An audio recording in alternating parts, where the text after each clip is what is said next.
What is up, horror fiends? Welcome back to another episode of the Horror Junkies Podcast, the podcast that discusses all things horror. As always, I'm your host, Mike, and I'm joined with my ghoulish friends, Patrick and Dylan.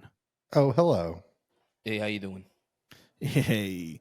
If you're a new listener here, thank you for giving us a chance. If you're a returning listener, welcome back to the Freak Show. We got an excellent show planned from you. It's the Battle of the Remakes. We're nearing the end of our fucking marathon that's taken us almost half the year to do. So tonight's episode, we are going to be watching and discussing, I should say, Nightmare on Elm Street 2010 and Friday the 13th, 2009 in that order. Because I think I can speak for all of us. We should end this on a good note, right? And not a bad note. But yeah. Okay. No, we should end on a bad note. Okay. Yeah. But before we get into any of the episode and anything like that, we just want to give a quick couple of shout outs. First off, as you know, the unofficial sponsor of this podcast will always and forever be Rotten Gummy Worms. And now, because I told you, we're going to make this shit happen. You can actually get 15% off your first order with Rotten by using the promo code Horror Junkies 15. So there you go. One small step for man. Exactly. If you've been dying to try Rotten Gummy Worms because you've been hearing us talk about them, watching us post about them, here's your chance to use a promo code, save some money, and feed your inner freak, if you will. I will be after this show. Excellent. Same. I may crack a bag during the show. Yeah. And a couple other things I just want to point out. Our zine pre-order is live. You can go to, I think it's horrorjunkiesofficial.bigcartel.com. I'll post it in the notes below, but it's live, y'all. Here's the actual copy of the book. I have it right here in my hands. So 24 ghoulish pages of horror content. From front to back, filled with all kinds of cool stuff. We got a lot of fun things in there. Dylan created a playlist that you're going to be able to listen to. There are QR codes for different scenes from different movies people talk about. But yeah, so hit the link up, pre-order today. I think I put like a 3-week turnaround time just because I have to, I'm the one doing it all. So I have to like order it, print it, cut it, staple it, ship it. But tell your friends, be in our zine. Losers, yeah. Love you. Lord, show Mike how much you appreciate his work. Show Mike how much you appreciate him. Yeah, and all his hard work. The cool people who submitted their stories. Thank you so much for everyone who took the time to write. And there's some pretty decent stories. I'm going to tell you. Like I got something from Gracie from Good Morning. Good Morning, Nancy. And Jeff, he's like a big Instagram TikTok guy. He sent him a story. Colby, we have a lot of people who took the time to actually either draw a piece of art that goes into the zine or type up a story. So shout out to everyone for that. And I think the biggest question on everyone's mind is, when is this Olive Garden Dylan Terrifier 2 thing is going down? Is it? It is. The people paid, so it better happen. The people are asking. They're in the streets demanding. There's pitchforks. The last I've heard, they're demanding the Olive Garden Terrifier 2. I even made a funny video about it yesterday. Oh, you did? Oh, I did. Oh, I must have not have seen it. I've been sick the past couple of days, so I've been kind of off of the phone. But is it live or did you just make it? Oh, it's on the Instagram. It's on Instagram and TikTok. So many people want to see me in pain, and it's just not the greatest feeling. There's even a poll associated with what video I pasted in. But yeah, if you're not following us, that's a quick plug. Follow us on TikTok, follow us on Instagram, subscribe to our YouTube. I've been playing Alan Wake 2. But that's enough of that. How you guys been this week? It's been good. It's been 2 weeks. Watch anything fun? Has it been 2 weeks? I don't think so. It's been a week. Feel like it. It doesn't feel like it. Besides what we've watched, have you guys watched anything fun? I don't necessarily think I have. I've kind of just stuck. Like I said, I watched the first episode of what was that show I was just talking about? The South Korean zombie show on Netflix. All of Us Are Dead. All of Us Are Dead. Yeah, I watched the first episode of that, and that was really good. South Korea's knocking it out the park with zombie stuff, but absolutely. I've been watching that. Let me go to my letterbox because, like, sometimes I just don't be remembering what I be seeing. Oh God, recent activity. It's just Jason, Freddy, Jason, Freddy. The hell we've been There was living. a Netflix movie about. It was another South Korean zombie movie. I think it was like #Alive or something like that. I think it was. Oh yeah, where it's like takes place in one guy's apartment. Right. No, the only things I've seen that were in April that weren't necessarily Friday the 13th related was The First Omen and Civil War. Nice. Yeah, Civil War. Yeah. Oh yeah, we haven't talked. Me and you haven't talked about Civil War yet. Who, you and me? Yeah, I've seen it. I'm surprised I haven't even watched it yet. Normally, I get a call right from Pat as he's like driving away from the theater. They're like, for us to like talk about it all the way till he gets home. But and we'll talk about it after this podcast. No, but The First Omen, I begged y'all to go see it so we could talk about it because it's I saw a lot of people didn't really like it, and I'm like, why? I thought it was fucking great. It was great, especially The Omen's one of my top horror movies of all time. Yeah, I absolutely love that movie. I'm a huge Gregory Peck fan. I mean, the score is legendary. It's very well shot, and this movie is pretty much the same. It's very well shot. It's easily one of the most satanic movies I've ever seen. I love that it's a year for sacrilegious horror. I love that. I know. Plus, I just watched a trailer for another but different Russell Crowe Exorcist movie. I know. What the fuck is going on? I don't know, but did you watch the trailer? No, not yet. I just know that he's in another one. Great. And you know what it's based off of? What? Yeah, I didn't read anything that said it, but if you know the story, you can look at it and tell. Okay. But it's a horror movie based off of the incidents that happened during the filming of The Exorcist and The Omen. Ah, shit. Whoa. It's basically they're filming a movie about an exorcism, and it's very on the nose, kind of The Exorcist. Mm-hmm. Right. Like there's two priests, and like in the movie they're filming, there's two priests and a girl who's possessed. Well, that's funny. But the whole scene, but it's cursed. Like yeah, so it's like cursed, just like those movies supposedly were. Yes. And Russell Crowe is now the possessed, not the one battling the possession. Oh, yeah. But he's also playing a priest in this one. He's playing a priest in the movie. So it's kind of like The Rite with Anthony Hopkins, where he becomes the possessed. Right. Just not that storyline. Yeah, not that exact storyline, but that's a fucking movie I need to add to the list. The Rite. That's a good movie. I love that movie. That is a very good movie. Yeah, it looks good, but it's like now he plays an actor playing a priest, and then he is an actor that plays a priest. He's a dude playing a dude disguised as another dude. Dude, we're in a Russell Crowe renaissance, and I love it because I hope fucking so. Because I love Russell Crowe. Speaking of that, I've been watching. So I watched Terminator 2. I watched Men in Black the other day. I watched Empire Records. I just watched Gladiator. And god damn, dude, does Gladiator still hold up graphically, visually, story, everything about Gladiator is so badass. Everything holds up. So excited to see what Ridley Scott's doing with the second one. I know. And where it picks up and where it plays in the storyline.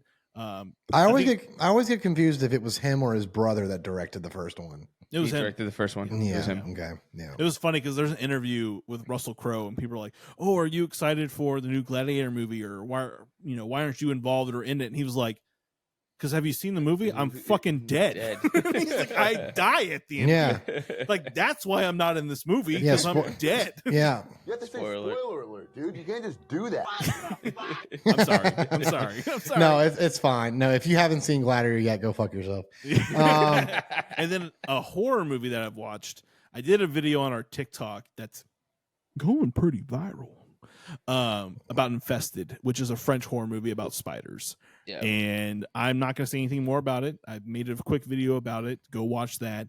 But for the love of God, get on Shudder and go watch Infested. This is not me like This is not one of those like, this is one of the most scariest films you'll watch all year. It's a solid film, a solid soundtrack, and it does a very, very effective job using arachnophobia as the main drive for this movie. It's everything you would want in a Spider-esque movie.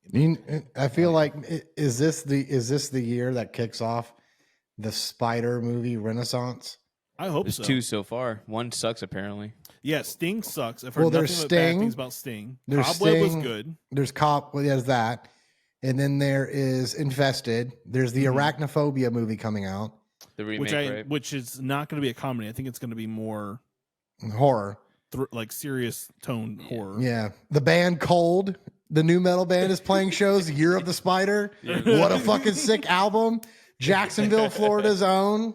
Yes. Dude, talking about I just got tickets to the Slipknot 25th anniversary show with Knocked Loose and Orbit Culture. Yeah, I'm hoping your wife bails so that I could come in with my greedy fly hands like, oh, I heard you mayhaps have a second ticket. You may have a secondary ticket. Because I'm gonna be up there in June for the Hope Conspiracy show. But I could easily make it back up. Listen, I'll let you know. I mean, for us right now, I texted her, I'm like, I'm going to turn you into a maggot. And she's like, never. Matt, he's just like, what the fuck did you just say to me? I'll fucking kill you. Don't you ever say that to me. Yeah. But no, I'm excited just because it's Slipknot. I've never seen them. And plus, we're talking the 20. You've never seen them? I've never seen them. I've seen them like 4 times. I don't know how I've gone 31 years on this earth and never seen Slipknot. But dude, I've seen Stone Sour. I can't I've never seen Slipknot. I can't miss the self-titled anniversary show. Like that is so Patrick. I've seen Stone Sour, but I've never seen Slipknot. Respect, dude. Fucking respect. That is awesome, dude. You're a true Corey Taylor fan. True Corey. Dude, I have the inside scoop at how badass the Creed cruise was. Really? Do you? Yes. My buddy, me and my dad's buddy, Judd, he was the tour manager for Creed. Such a sick name. Yeah, Judd's badass. Judd. Like Judd just did. He was managing Rage Against the Machine on their last tour. Nice. Yeah, a lot of like industry people live in Jacksonville and St. Augustine. It's very weird, but Judd's a really, really chill dude. And I saw his photos he posted on Facebook at him from the cruise. And my dad was like, he texted him. He said, "How was that cruise?" Because he comes to my family's restaurant all the time. Like he just rolls up on like an electric scooter, and he's like, "What's up?" That's such a Judd thing to do. He's so just badass. Roll up dude. on your fucking e-scooter. Yeah, he just rolls up and just hangs out. But he said the cruise he's like, dude, it was fucking sick. They opened with Bullets. God. Oh my god. Fucking the hardest song. Yeah. Fucking real weathered shout out here, brother. And I was like, fuck. I don't know if I want to be trapped on a boat with Creed fans, but No. But look, if they play My Sacrifice and don't jump in the pool, I don't want to see it. a lot of couples are swinging on that cruise. You know what I'm saying? No one's bathing. Everyone's fucking. Oh, it's please bathe For the name of God, at least. Yeah. Name of God. Just they run out of your dance down and fuck right now. The name of the Lord. They run out of Fireball in the first day and a half. Oh God. I'm sure of it. Yeah. But Pat, anything you watched recently? X-Men 97. We and you. Oh yeah, me and Pat had a chat this morning. whole voice chat this morning because I had not watched almost any of it, and I watched up to the 8th now you're ahead episode of me. today. I think I have a couple of episodes left. I don't want to spoil anything, but I can't remember where I was. That third episode, Which one? when we find out that someone's a clone, the Goblin yes. Queen. Yes. Oh, Dude, that was pedal to the metal horror themed. Like that Yes. entire house scenario was so sick. I've just got one problem with that show, and I'm sure Mike knows what it is. I have no idea. Yes, you do. It has to do with the certain slimming down of a specific character. Hold on. Yeah. Rogue. Hold on. Pat's like, How are you gonna make Rogue not thick? it's a night. Yeah, listen. Yeah, her thickness Fucking abomination. If you ask me. has rang true into my brain ever since the 90s.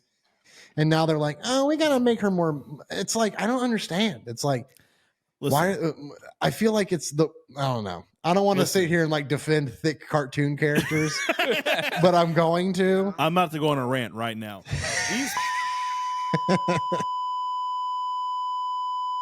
All right. What I said can't be aired on them. No, you can't be canceled for it. Everyone's getting canceled. You can't say what you want anymore. Even my wife was appalled. My wife was like, "What? What have they done to her?" She's like, "What? What have they done? My They boy! Look what they've That's done. my boy! Look what they've done to my baby boy.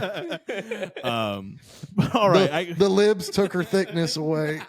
No. The Disney, you can't be. They probably first sketches they were like thick, and then Disney was like, "Brother, you're gonna need to dial that down. You don't need to give Rose some Ozempic, please." I'm about to get on the Reddit forum. Disney took my thick girl away.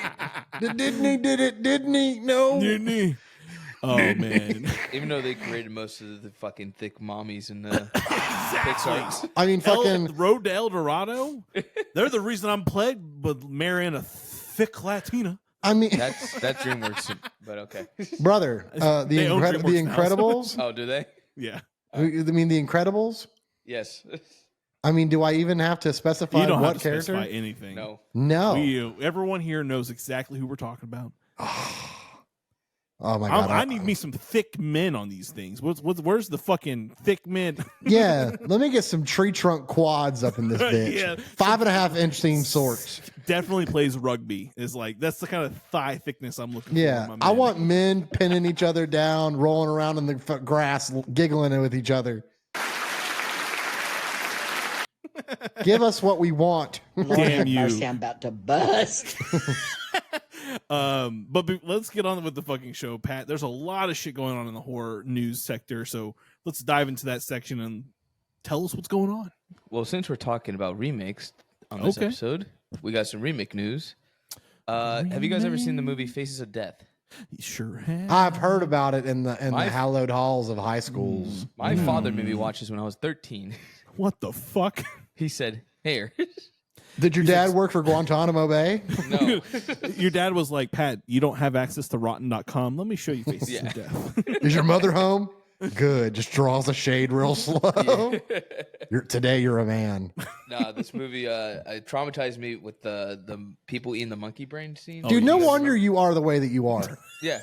No What do you fucking mean? wonder. You're telling me you didn't go on rotten.com when you were young? No.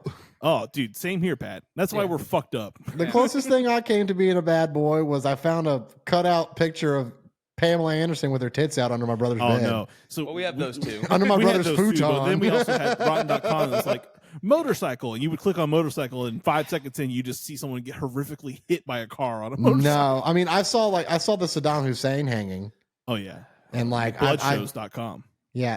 my buddy Nick Leader showed me 2 Girls 1 Cup. I'll never forget that. I showed I my was mom like, what's going on here? You showed your mom.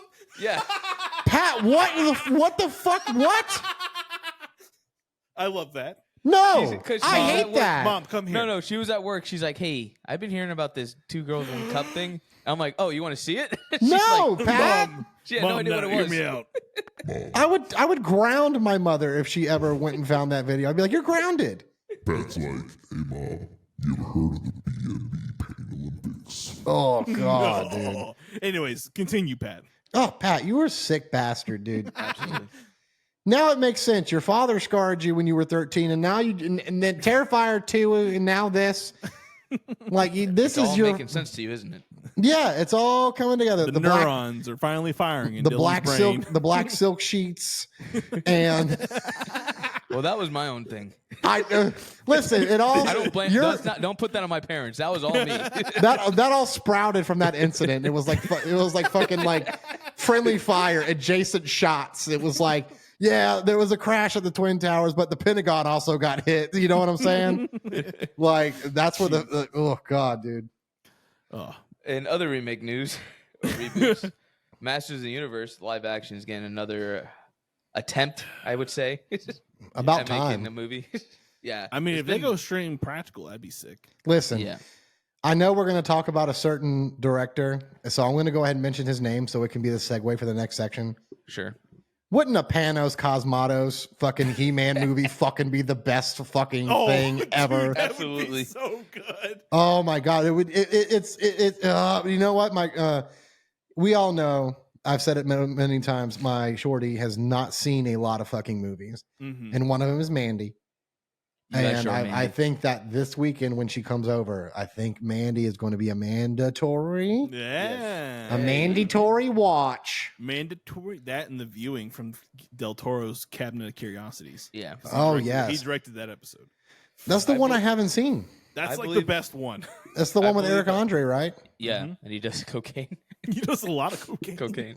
I think I I see showed. that. Yeah. I think I showed Sav Mandy, and it's on her like top 10 list now. Issa will not let me show her. It's because she just really doesn't like Nick Cage. So she has an obscurity to not watching anything Nicolas Cage. What a way. I try to fucking show her the way. I'm like, listen, you gotta appreciate the Nick Cage. Way to strip yourself from good things in life. Golly. I know. I still love her. It's okay. She's Yeah, never. yeah, She's yeah. obviously. You need to say, listen. Tell Issa that she needs to. You and her need to watch Raising Arizona. Arizona. I Yes, sir. agree. I agree. And if she doesn't like it, I'll give her $10. I will Venmo her $10 if she I'll Venmo watches it another and 10. honestly tells me she doesn't didn't like like it. Raising Arizona. Yeah. I'll let her know when she comes back from Columbia. I'll let her know. Now, does she need my $10? No, but will No. she take it from me? Yes. Yes, she's for her. It's like easy money. I know, Um, but there's no way that there's no way anyone with a straight face can tell me that movie's not good. I don't disagree. Exactly. All right, Pat. What's on the chopping block next? Well, since Dylan, we're gonna do more segues. Segue. after Flesh segue, of baby. Gods. Yes. Kristen Stewart. Yes. Oscar Isaac, starring in an '80s vampire movie. I also Done by- did a video on this today. Yeah. I'm fucking excited because Absolutely. Panos, vampires, Yes. Oscar Isaac, not to 80s mention vampires. Andrew Walker, the guy who wrote fucking Seven. It wrote Yes. the screenplay for this. He wrote the screenplay for He wrote- Seven. Did he write this? Okay, I could be lying, but he definitely worked on Seven. I just don't remember. in what And listen, capacity. y'all, Kristen Stewart's in her fucking Melissa Etheridge era, and I fucking love it. I do too.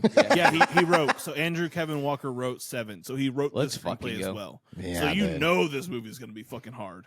And Oh, look, yeah. we need a comeback for vampire movies with a better person who killed it, like Kristen Stewart. Listen, I love Kristen Stewart. They are I do too. phenomenal. Me too. I want to see the new movie that they're in because they do go by they them. Just so if you guys wanted to Yeah. know. But also for vampires, dude, Abigail apparently is just fucking killing it. I think the biggest complaint I've heard from most people This who watch trailer. Abigail is wish that they didn't spoil it in the trailer. They wish that it was like it was hidden. Should have so did a that- barbarian. Yeah, they should have. Yeah. Yeah, but but- the director like that, he kind of gave up. He kind of gave up like because he did Ready or Not, right? Mm-hmm. He kind of And they're gave the plot connecting to away. He kind of gave the plot away in that one. Did he do Your Next? Seems like it. I want to say he did. Abigail. Fucking Sasha's fingers over here not being able to type. That's Matt Battetti. He did Ready or Not. Did he do Your Next? No, he didn't do New York's. Oh, okay. But he did say that there's an Easter egg in Abigail that connects the Ready or Not franchise to this movie. Might as well. Yeah. They're which is both a cool they're idea. both pretty fantastical, but based in reality. type Also, stuff. we're talking about Flesh of God because, like, again, the cast is Yes. already stacked. Can we just talk about the fact that Panos loves to have like partying cabals in his movies? Absolutely. Like he has it in Mandy. I'm pretty sure he has it in Beyond the Black Rainbow. The Mhm. Viewing, 100%. And then this one, they meet like a person called the Nameless, and like they're partying cabal, and they like show them all kinds of crazy shit. What do you excited mean for by this movie. partying cabal? So, like a group of fucking degenerates that hang out with this vampire. And they Oh, party. sick. Partying cabal. I've never heard Yeah. it put that way before. But no, I'm excited for Flesh of God. I love Panos. I love everything that man does. I'm glad that we got to see the dynamic duo work together, Del Toro and Panos, because I just had a feeling those two would create something terrifying and fucked up, and they did with the Viewing. Yeah, I'll probably end up watching that tonight and finish out that whole cabinet thing. Yeah.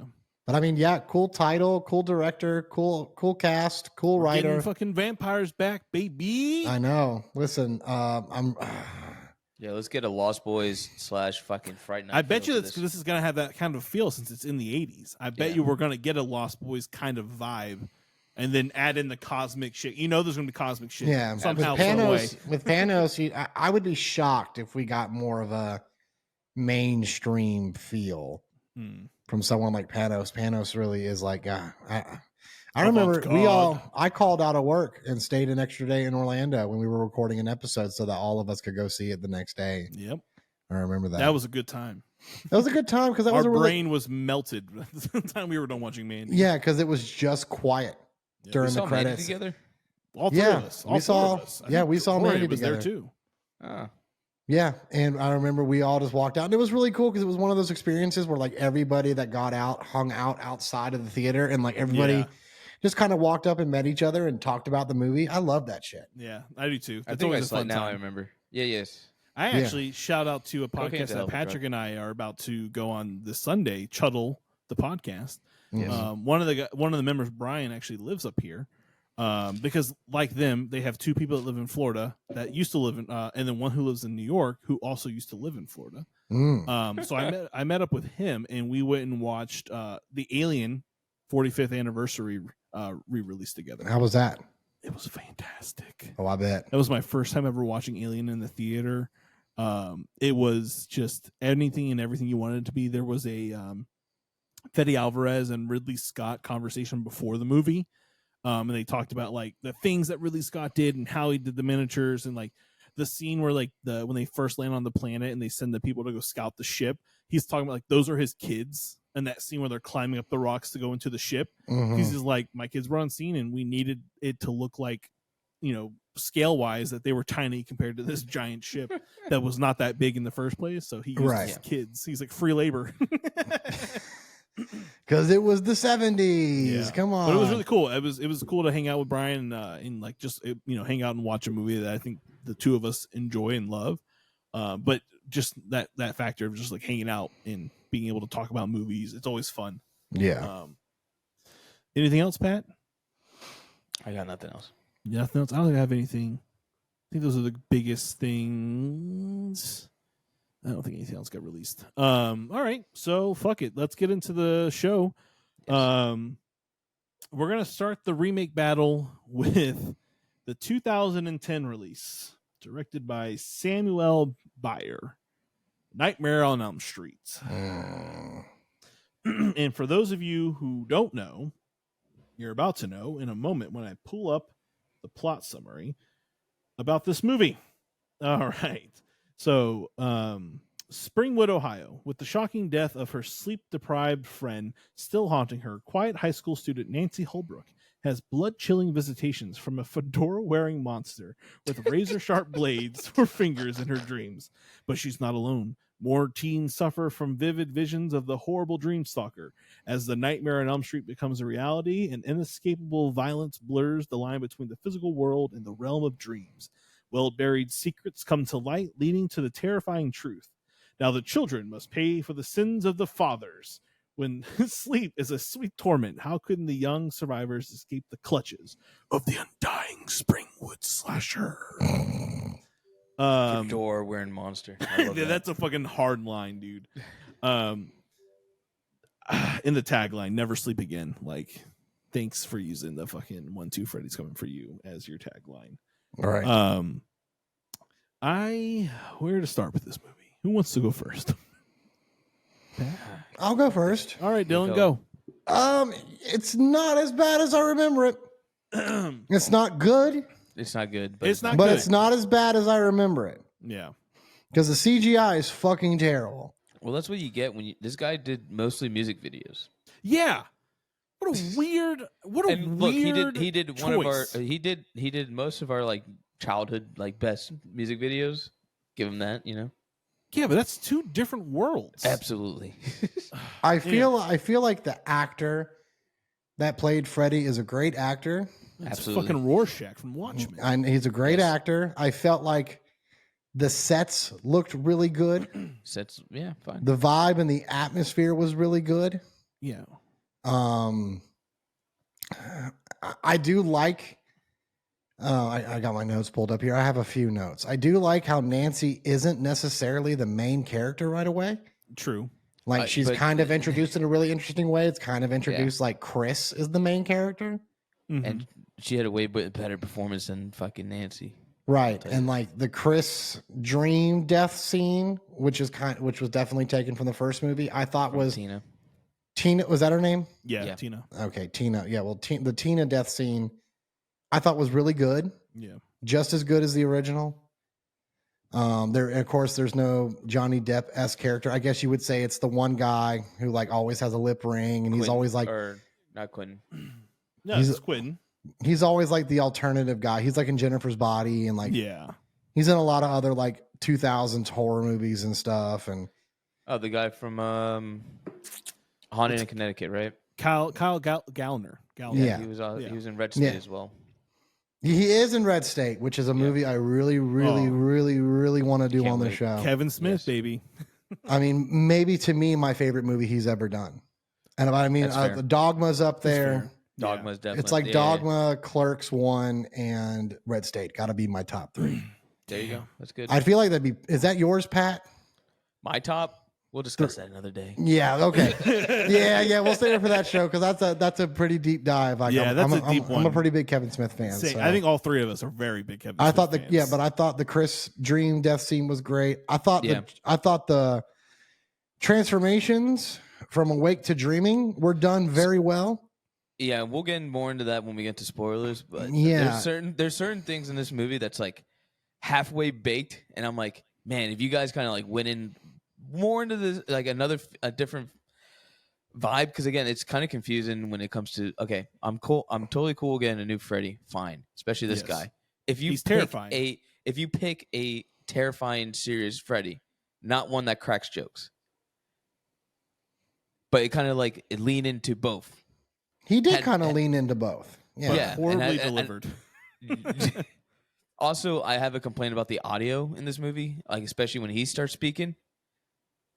Like, you guys didn't have an issue with like no. I mean, I'm trying to like you say what you're gonna say, and then I'll think. Well, the mixing, I don't remember. Like, out of nowhere, it just felt like boom, like it's like when he would talk, I'm like, oh, this seems like completely out of like, I don't know, like re-recorded, but his voice was way more louder than anybody else's. I mean, it's possible because I feel like I don't know. Maybe it's a dream thing. His name is Jackie Haley, and I wonder. I mean, like the way he does his voice. I'm trying to remember from Watchmen how Rorschach's voice is. Yeah, and he always does that dark, deep, guttural. I've smoked 15 packs of Marlboro already. It was like that in Shutter Island too. It's not even the voice that I have an issue with; it's the audio. Well, no, that's what I'm trying to say. Is like I'm wondering it's because when he does the voice, it's not very loud. So in the post production, then maybe they have to go in and like boost it, so then it starts to fucking. But they boosted not a lot. Sound too good. Yeah, to like he'd have to do like a lower register. To kind of be like, I'm your boyfriend now, Nancy. Yeah. So I'm wondering if that's the issue. Is the post production wasn't good, maybe. But also, I feel like maybe because he's in control of the dream, and most of the time it's in a dream, maybe they made his voice louder just because he's supposed to be the dominant force within the dream. He's in control. That could be. He's got to come off as more egregious than anyone else in the dream. He needs to come off as a more formidable presence than anything else. Right. Like, and then again, if this was like the first Friday or the first Freddy movie, sure. But we already kind of going in with the idea that no matter what, if Freddy is going to be a presence in the dream sequences, I just felt like it was very heavy-handed on that point. But so I think one of the thing is too, I'm not gonna say like I totally hate this movie. I think we can start the conversation with knowing like the fact that the 2003 Texas Chainsaw Massacre remake is what made these movies become a reality. Yes. And so much so that the guy who actually directed Texas is the one who directed Friday the 13th. Right. So I almost kind of wish he directed this movie, to be honest. Me too. Because I don't think that the director who did this movie had enough tenureship doing full length features to actually deliver a good movie. Right. Like someone who's doing nothing but music videos yeah, you're great at like capturing cool short snippets, and don't get me wrong, music videos can be really sick, especially today. No, But I just don't think it qualifies you enough to handle an IP such as Nightmare on Elm Street. And I agree with you, I don't have an issue with Freddy Krueger overall. I kind of like that we got away from the goofy, because that's in the 80s, right? The goofy, funny, cracking jokes, Freddy Krueger is in the 80s, and that's where I want him to be. Having a scarier, the fuck is my dog doing? Having a scarier, more sinister like Freddy Krueger playing in this overall darker toned movie feels appropriate.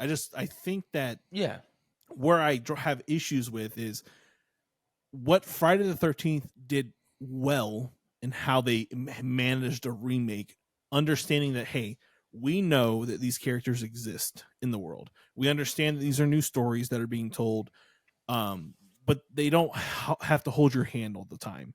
And I think what I didn't want from this movie was a complete origin story of Freddy Krueger. I kind of wanted them, if they're going to remake the first movie, like it doesn't be a true remake of the first movie, of course, but like let's kind of like pizzazz it up some. And it kind of is.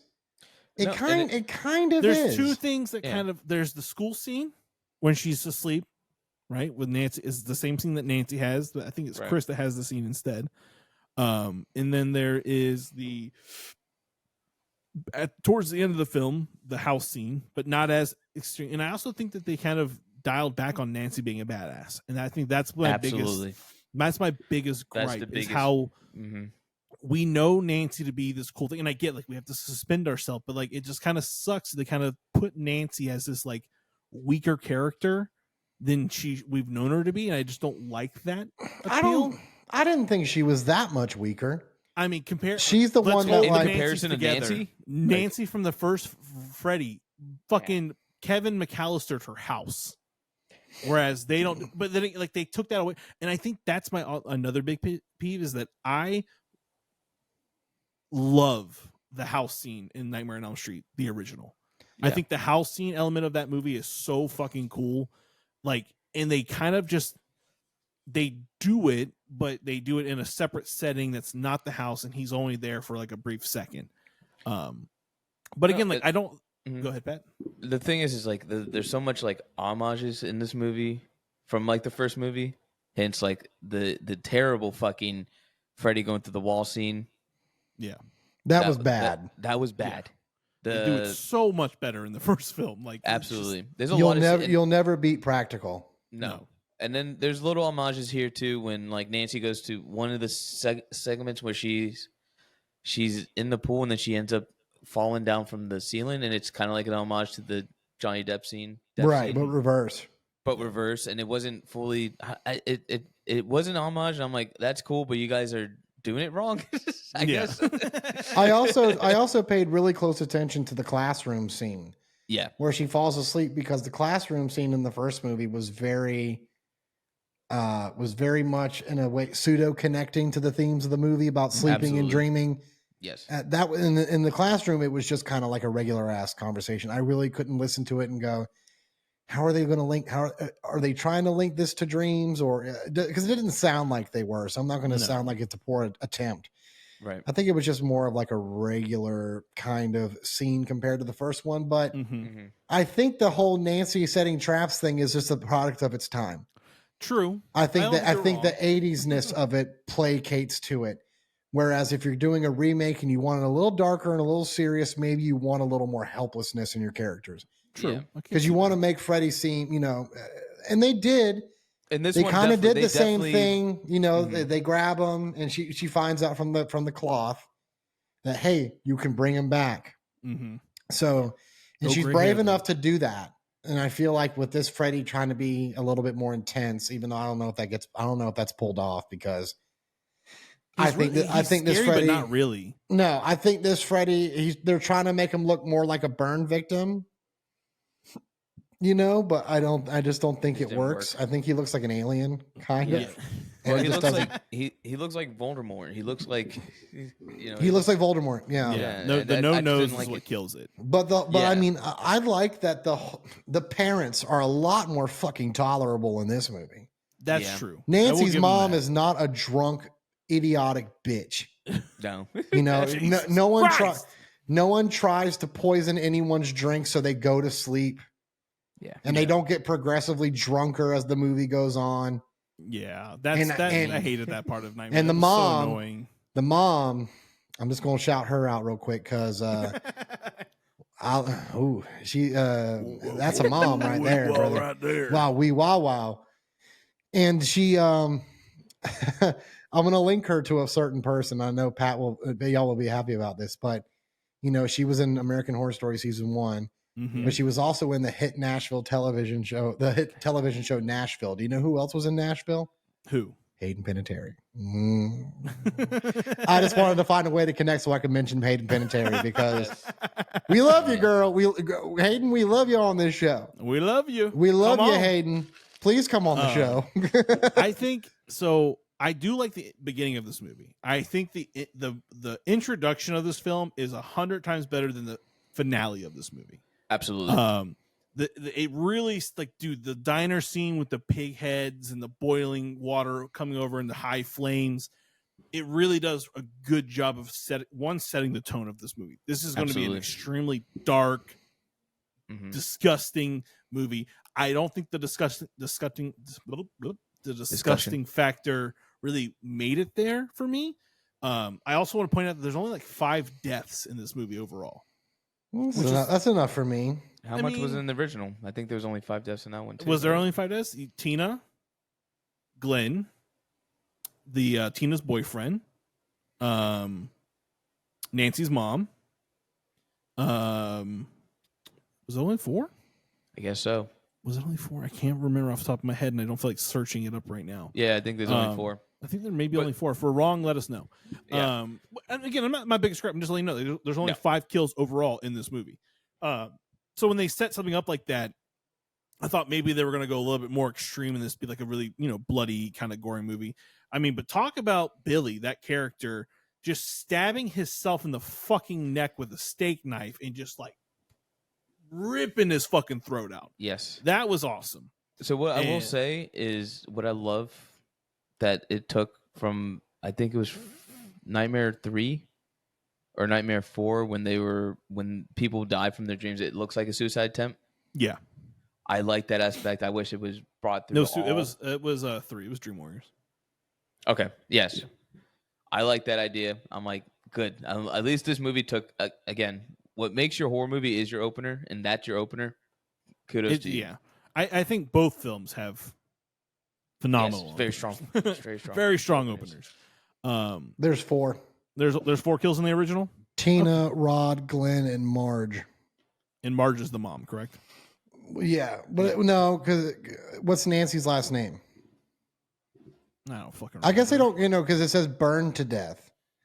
That was the mom. That's the mom. It's a mom. Okay. So again, like, not a big thing. Like, and I think another bigger gripe is like, oh, that's right. She was burned to death in the bed. burned to death in the bed, and then she that gets was so. sunk And then, down. yeah, she gets sucked down. Yeah, no, listen. The more I talk about this movie, the more I'm like, actually, it wasn't. It was actually a little better than maybe I thought it was. I mean, again, like, I'm not I don't think it's a gold standard, but like, there's just things I wish I just didn't want an origin story, really. Like, I think it would have been fun to kind of just like hash that out a little bit. Like, hey, this is like what they did in the first movie. Like, oh, we have secrets, and because of these secrets and what we did, we're paying. You guys are paying the price of this. I like the origin factor of it. Really, I liked it because I feel like it's not necessarily. It doesn't. It's not like he's not a xenomorph. It's not like he's some unknown force. And everybody's like, oh, he was a person in the town. Yeah. So it's like, okay, well, you're already going to get a little bit of backdrop that he was somebody in the town.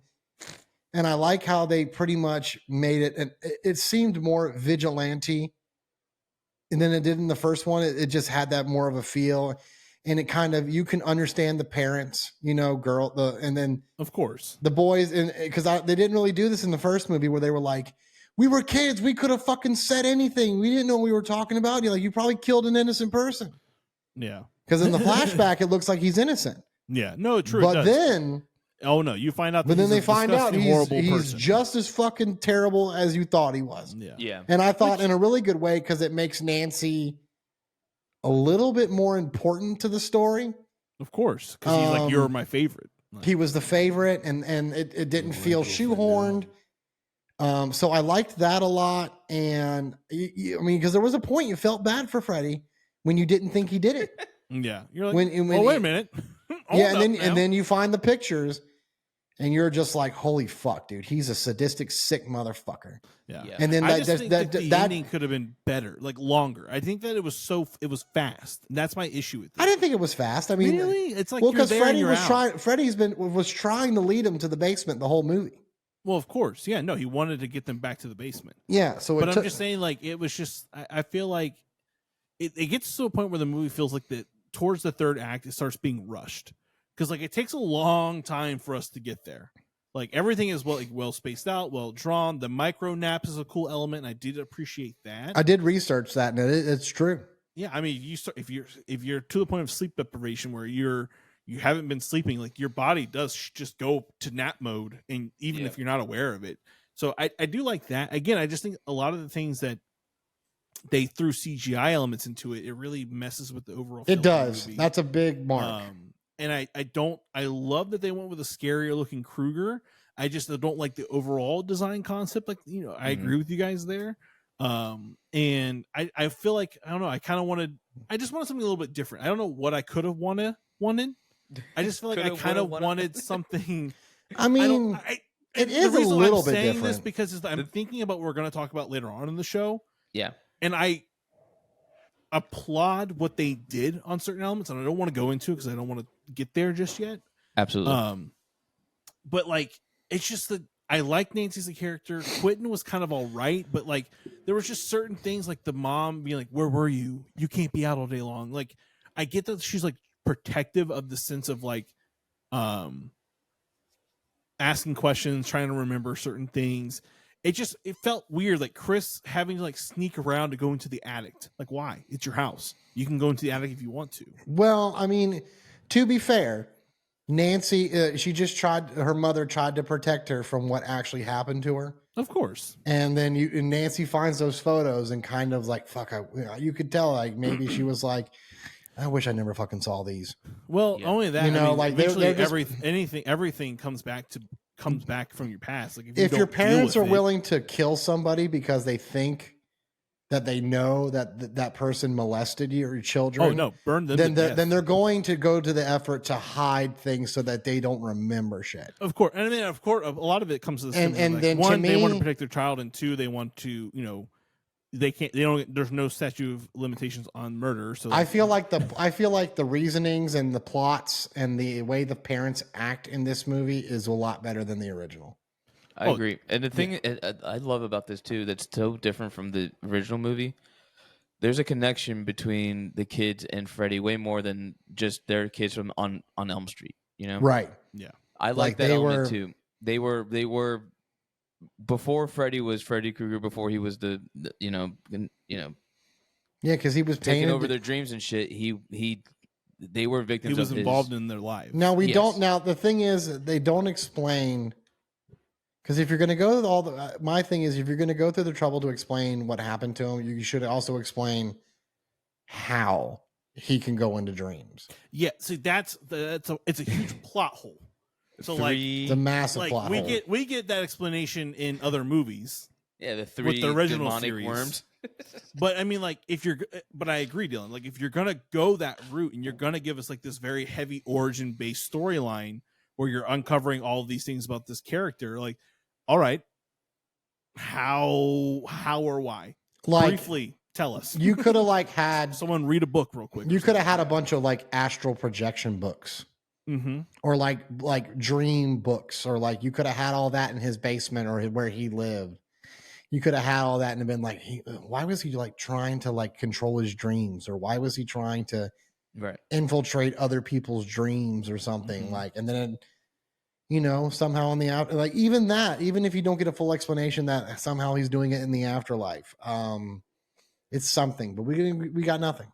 Yeah, no, I agree. There are little things like that kind of that are left out. I don't. Maybe they were cut. We don't know. I mean, it feels like they kind of wasn't implicated in the story at all. Right. I mean, they the cool thing I do like is when they finally do find out that they all went to school, like how these characters were all related. Right. Yeah. Because when the first kid dies, they go to a funeral and Chris sees a picture of them as children, and she's like, "Wait a minute, I thought I met Chris in high school." Right. And then you come to find out later on that they actually went to this kindergarten on the other side of town, which that part blows my mind because all of us are from small, medium, large town areas, right? And we all know when there's abandoned buildings. Like Right. that's a thing. Teenagers know about abandoned places. So Absolutely. you're telling me that none of these kids ever went to that side of town where there's an abandoned school and hung out, drank, smoked. Like that would have been an easier explanation on, again, if that was a thing in the movie and then they came across a photo of all of them. Yeah, or someone Boom. like, oh, dude, You this have place an feels explanation. oddly familiar. And then someone's Right. like, really, same here. Because like places have that inherent energy to make you feel things and like have memories come back and stuff. And you could do, again, the element I didn't like was, again, tricking the audience thinking that even a thought that Freddy was innocent. I didn't like that at all. We could have done without that and like move on with the plot. With, again, Dude, God, the Quentin element yelling at the, his dad. Like, right. The element of these kids have repressed memories of this time is enough for me to be like, okay, cool. That's a cool concept for a Freddy remake and enough for it to further the plot. I liked it. Yeah, and again, this movie was way more heavy-handed on not just him being a kid murderer or anything like that. yeah, You know. they heavily go into the child rapist. Well, it just like it ping pongs what your expectations are of Freddy Yeah. in this movie. It's like oh, he's an evil bad man, or maybe he wasn't. Oh wait, no, yes he is. Yeah. You know, Yeah, I because don't like that element. But I mean, what else are they supposed to think if they have no memories of it and all they're shown is that the guy's screaming, "I didn't do it," and if they don't remember it, what are they supposed to think? Well, that's what I'm saying. Like, if you had the element of them, like, again, just being teenagers breaking into a abandoned building that is the preschool that they came from, and found a photo of all of them with Freddy maybe as the gardener or whatever, and be like, "What's up with this?" Go to the parents and be like, and then the plot will reveal. I mean, itself what's going on. it's not guaranteed that every single kid in that town goes and hangs out there. Well, no, I'm but saying, you like, can have two. You can have two. You can have Chris or Billy be the ones that do that and gather a bunch of those kids together. Yeah. True. It's funny how they kind of play Chris to be this main character, and I she's the one liked who her way more truly- than Nancy. Yeah, she really does uncover a lot of things in this Yeah. movie. She's the one making all the connections, right? Like she's talking to Billy in the beginning of the movie. She notices the picture. She's asking her mom. She goes, like it's weird that they then utilize her as the Tina. It would have been cool. They actually would have killed Nancy in this movie. I would. I think that would have been a really cool take. And instead of having Nancy then become the final girl in this movie, like no. What you know to be first real victim. is not real. Well, First I victim. mean, to be fair, I think the Nightmare fanboys, I'm sure they don't like this movie. oh to no, this begin movie is with, horribly reviewed. But I have by a lot of feeling people. that if they killed Nancy, that just would have been worse. I don't know. Maybe it would have been. Maybe people would have liked it for the fact that it was like different and shock fact. Like I thought it was different enough. yeah, to a degree, I agree. I I get thought that. it was different enough. You know. But I think that would have been better. I think that would have been Dylan's a cooler. fan. No, and hey, totally. that's fine. Hey, if this is what you like, cool. It's not a bad film. I'm not saying this is fucking a 1 or 1.5 or a 2, like by any means. It's a solid film. I didn't enjoy it as much as the other one, but I do like this is like after watching this, I haven't watched this movie since probably it came out. Same. So we're talking. I think all three of us 14 haven't seen years. this since theaters. So it's just like, watching. I'm like, man, this is not a horrible movie. I think wish people it have would a hard time suspending the fact that they know 7 movies What? of Freddy, Freddy's? of Nightmare on Elm Street. 8. I think they have a hard time suspending like what they know and trying to watch this as something new and different, and they let that previous knowledge of Freddy ruin the visual But the it's, movie experience for to themselves. me, it's not that much different. No, but It's different. What do you think enough. that they want? They want Robert Englund as Freddy Krueger, definitively, always, no matter what. Well, they can grow up. And then 2, Mike Krueger's not making jokes. whimsy fucking jokes, cracking good one-liners. And No, this but guy does attempt, and it comes off Yeah. as cringe and creepy when he does he's trying to do it when he tries to give a joke. It's like And you feel dirty.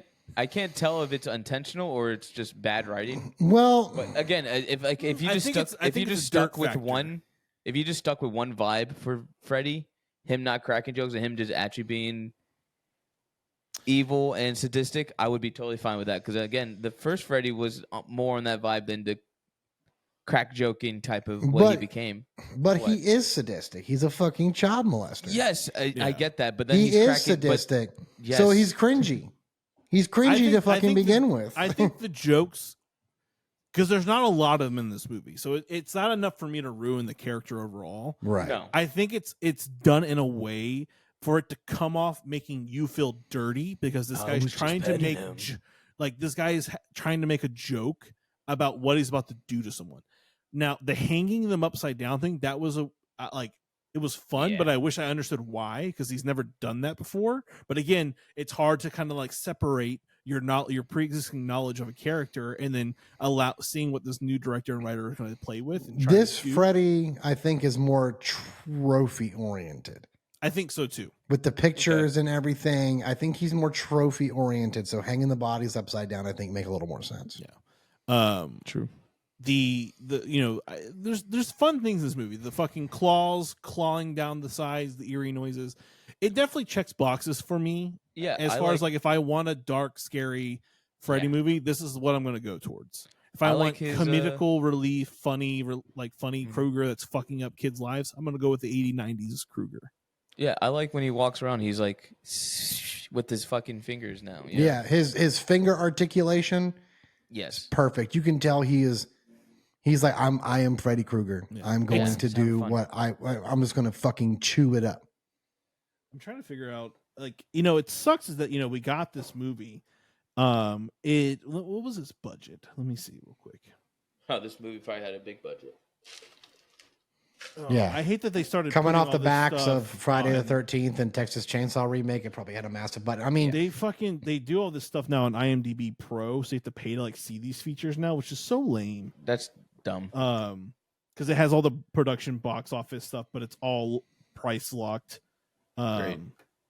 Which is kind of annoying because I would like to know what the budget and box office for this thing for it That to is not get a public sequel. information. So the budget was $35 million. you can make so- a movie with that. You definitely can. And then its box office was going to 117.7 million. So they made their money. And then Well, some. in fact, Because you got to double that for the marketing. yeah. for And then you marketing. still make twice. You make So- more than twice what you paid to make it plus marketing. So my question to you then is: would you have liked to seen a sequel to this? Sure. Same. Yeah. I think I- fucking keep the dirtiness, keep the grime, and let's fucking not do fucking 8 movies, but maybe do a secondary, maybe a second one. third. Because I wanted a second Friday the 13th after I saw it. I wanted a second Yeah, Texas same here. Chainsaw after I saw it. Exactly. Well, we got a second one. We got a prequel after that. Oh, that's right. So- We got several. Yeah. And Arlie was in all of them. You really, Arlie Emery. You kept the second most important character. You got Leatherface and Arlie Emery. But 5 stars. I'm pretty sure we didn't get a second Nightmare on Elm Street probably due to politics. I remember hearing about the actress that played Nancy had a terrible time making this movie. That's why we got the poor performance from her. Because a year later, she gets a fucking Oscar For what? for the girl with the dragon tattoo. Oh, God, I've never God seen. damn. I've never seen that movie. That's a those great are movie. My good dad, movies. my dad freaks the fuck out every time I tell him I haven't seen that movie because now. he used to watch it all of the time, and you would know he's watching it because the beginning, that remix version of that Led Zeppelin song Mhm. Yes. would be full fucking volume. My mom's trying to sleep and my dad's just fucking dun dun dun dun dun dun dun. This is fucking badass, dude. Look at Trent Reznor, Atticus Ross. Trenton Reznor, love that man. Oh yeah, Um, we all do. So this movie had a good budget. It made decent money. I think I would have liked the second movie. I do still think they should have killed Nancy off. I think that would have been fun. I think that would have been really different from the status make Chris quo. the final girl. Make Chris the final girl instead of killing her. But for me, I'm gonna give this. And Dylan, you can go. I'm gonna give this a solid 3. I didn't hate it. I didn't like love it, but it's a good watch. And I think that after watching it after so many years, I don't see why people hate this so much when there's little things to pick at. Because it's easy to hate it. They hate it like the it's not Robert Englund. That's number 1 fucking review. 1 star. Robert Englund is the only man who could play Freddy Krueger. It's just not fucking true. It's just not true. I gotta go upstairs from my mom's basement. The chicken tenders are out of the oven.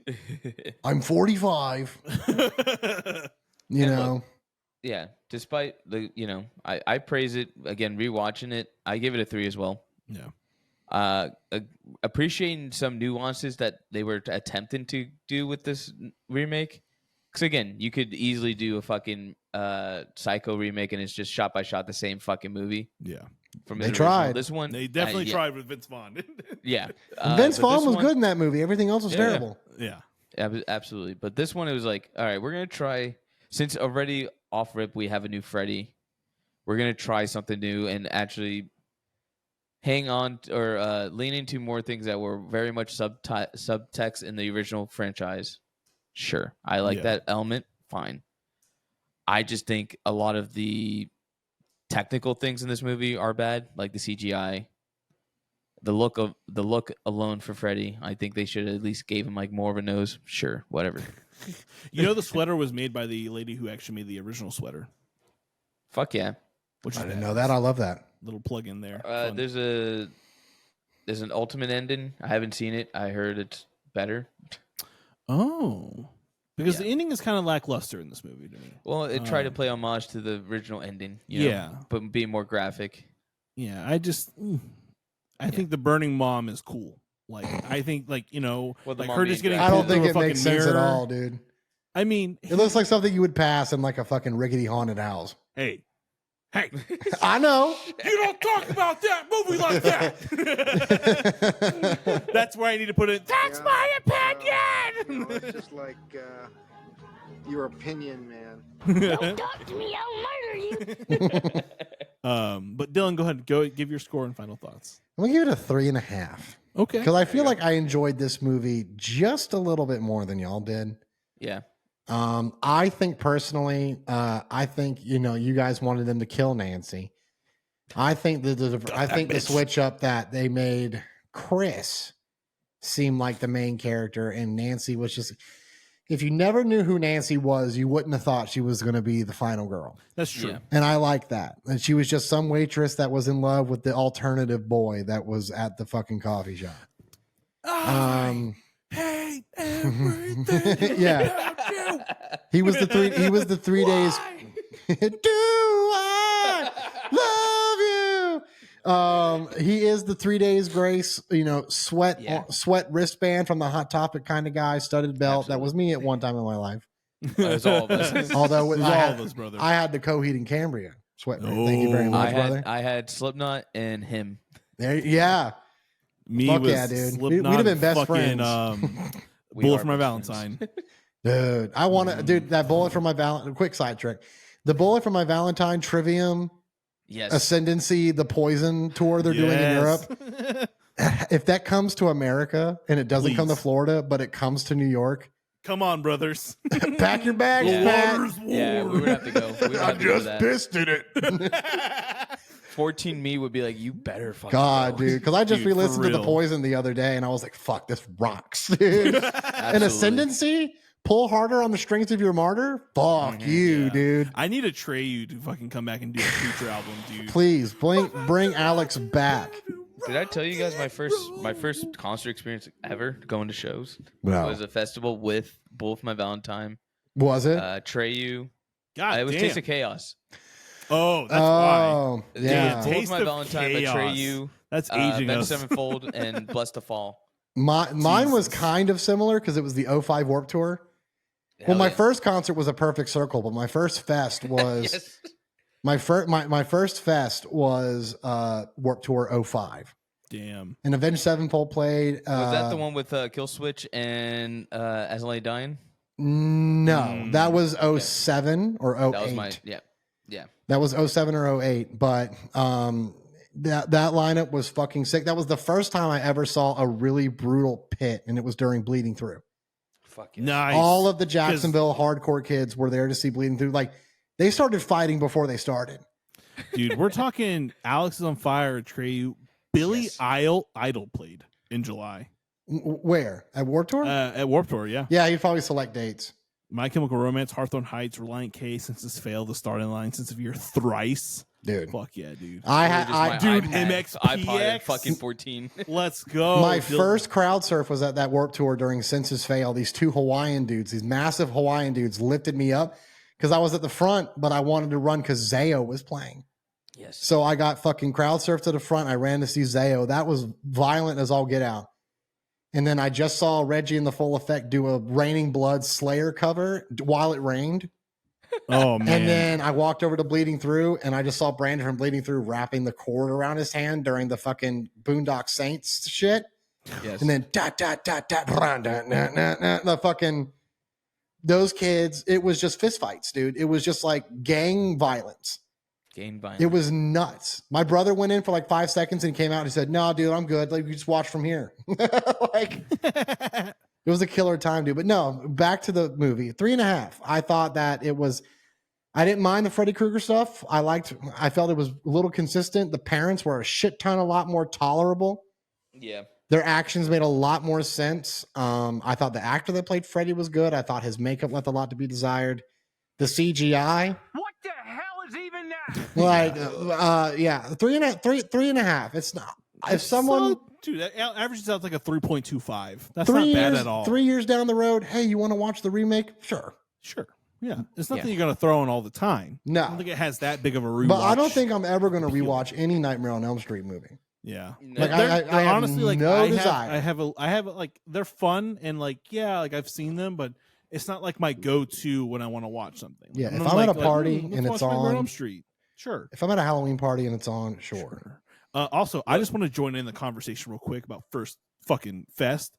Either I went to Warped Tour in 2005 first, because I went one year that had Throwdown and Valiant Thor and the Casualties, and I can't remember what year that was. That was 06. 06? Okay, so I went to Sounds of the Underground first in 2006, and that was Guar, the Acacia Strain. Was that at Tinkerfield? UCF Arena. I pulled it up because I went to that one. I was there. I went for Guar.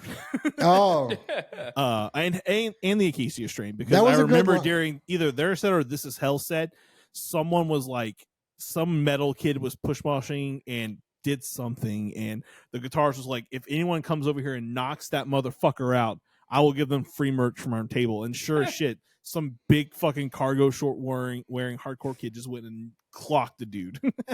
Dude, that was a sick lineup. I remember because I went to 2 out of the 3. I didn't go to the first one, which makes me upset because Strapping Young Lad played. Mm-hmm. And I love Strapping Young Lad. That's one of the heaviest bands to ever exist. And if you don't believe me, listen to the song Love and turn it up and tell me that shit isn't mind-blowingly fucking heavy. It's heavy as fuck. But I remember that year. It was like Casey Strain, Heavy Lolo, Number 12 Looks Like You. Yep. Goat Horror played. Goat Horror was on it. Darkest Hour, Shadows Fall. I'm not even reading anything. This is straight from my memory. No. I think I just discovered Dylan's like autism thing. Yeah, he knows what years and bands have played that Warped Tour. Like seriously, like you put on a song, I know the lyrics. Like I don't understand. I don't. That is probably my autistic power. Is that I just remember lyrics. I do too. It's actually. Yeah. I mean, it just shows you how incredible the brain is. Honestly, dude, did you not go to the 06 Sound the Underground at Tinkerfield? I went to the one that was 06. No, that was 07. The one you went to was 07 because 06 was the year As I Lay Dying headlined in the baseball field. Because 05 was the first Sounds the Underground. I love that you can just go back. No, because I could be wrong. No, it was. No, I think I did go to 6 because I remember watching Through the Eyes of the Dead. Yep, because they Terror opened. played Guar, because this is when I started getting into more and more hardcore. Because it would, dude, that was the best lineup. Because the 3 I went to headliners, 2006. That's what it was. it was 2006. As I Lay Dying, Trivium, and In Flames. Yep. Which is like a fucking Behemoth like played. Swedish metalcore fucking overload, dude. Like This At is the now Gates a metal Worship. hardcore podcast. Yeah, but then like Madball and Terror played. Yeah. Guar, Cannibal Corpse, fucking The Behemoth. Chariot, Evergreen Terrace, Behemoth. Black Dahlia Murder, Behemoth. Fucking he dude. doesn't have this pulled up. I do, and he is naming all these bands. Yeah, off the moment. Evergreen Terrace opened. This is happening live. Yeah, Evergreen Terrace opened. I'll never forget. I was right front stage for Black Dahlia Murder. I went to that one. It's and I really had funny. to watch Small Behemoth World. to get to Black Dahlia Murder, and I went, "Oh my god, this band is fucking awesome." Yeah, Behemoth kicks ass. Yeah. I don't like the vocalist because I don't like it. of Yeah. reasons. But Reasons. I do like the band, especially the singers. Inferno. My God, god, that's such a badass album. dude! Inferno, the drummer is a fucking because we play the same cymbals, so we're boys in a way. But all right, that's enough of Nightmare on Elm Street. It's never enough when it comes to the music, so we'll probably go on another tangent. Yeah. But the next movie, the next remake, 2009, directed by Marcus Nispel, Nispel, so who knows. Friday the 13th, everyone. Let's get that fucking storyline. A group of young adults set up tent near the abandoned summer camp where a series of gruesome murders are said to have taken place back in 1980. The perpetrator was a grieving mother driven insane by the drowning of her child, Jason, whom she believed was neglected by the camp counselors. As legend has it, the lone survivor of the attacks beheaded the woman. But then Jason came back, and now he is a vengeful and accelerable killer wielding crossbows, swords, axes, and other sharp instruments. The legend proves horribly true as these campers quickly discover. 6 weeks later, the brother of one of those campers distributes posters of his missing sister. The police believe she took off with her boyfriend, but he knows better, especially with what's going on in that story there. The brother crosses paths with an uptight, young, rich guy who is having his girlfriend and friends over at his place cabin. The brother ends up at the cabin himself just before his sister attacker sets upon them all. So tagline, welcome to Crystal Lake. And please do welcome me. I fucking love this movie. Me too. This is the best movie. This is the greatest fucking band. Greatest fucking movie. But no, in all seriousness, like D, let's go. I remember going to the movies in Ocala at fucking the Regal Cinemas and watching this with all my friends back in 2009. And as I'm watching, I'm like, I remember how much fun I had watching this movie. I see why. Because this is what I've been wanting for my Friday the 13th movies. It cuts the bullshit out. It cuts all the bullshit out. It's because this man gave us Texas Chainsaw Massacre. And that's the vibe this movie has. And I'm fucking here for it. And the thing is, too, it's literally the first 4 Friday the 13th movies put into one. Yeah. It is. I was going to say that. I was hoping you guys picked that one up. movie. Well, how was it the first 4? Because isn't the fourth one Tommy Jarvis? Besides that, I'm saying like the evolution of Jason, all 4 movies put into one. Yeah, bag to hockey mask and all that. Yeah, kind of stuff. And again, we get the origin story. Off they gave you the only as a recap. They gave us the only important thing from one. And that's the mother part. The mother being beheaded. And then Jason's son. So this is what I love about this movie. One, because this whole Jason drowned storyline is bullshit. Jason never drowned, people, because you can't drown at the age of 13 or 10 and then spontaneously become a 6'5" hulking man if your body was in the lake. I'm sorry. That's not true. Yeah, because nobody gains muscle mass. There's no protein shakes in the bottom of a lake. And this movie tells you that because the mom is just in a delirium, right? She can't find her son. She thinks he's drowned. But in the beginning of the movie, after that very gracious, quick recap, which I'm cool with, I'm okay with that, because this is a new movie. In this world, Friday the 13th, 1 through 10 don't exist. So here's a quick snippet of a character and his background. He shows up at his mom's corpse. Like the boy Jason is there. So we already know that Jason is not drowned, and he becomes this like menace in the woods, and he's been foraging, he's been living off the land, he's Eating also squirrels. more intelligent than we were led to believe, because yes, Jason may be deformed, like have bodily deformations, but who's to say that he has learning disabilities? So I also appreciate how they made Jason in this movie. He's not just this, he is this hulking maniac who is a brute killer, but he's also got some thought process behind what he's doing, enough to be able to survive all these years alone in the woods. The boy got some aim too, I'll tell you. Well, it makes sense. He's at summer camp, Yeah. fucking shooting arrows. Like, I love how both of these movies have phenomenal intros. In the first 20 minutes of Friday the 13th, we get some of the coolest kills. I mean, we get kills throughout this entire movie that are badass. But, I mean, like, we have these kids that are literally out trying to find weed, which is hilarious. And we get practically, you can't hate this movie. You get brute Jason murking kids, and you get the kills in a way that you've never seen before in a Jason movie. You get softcore porn. And you you really do.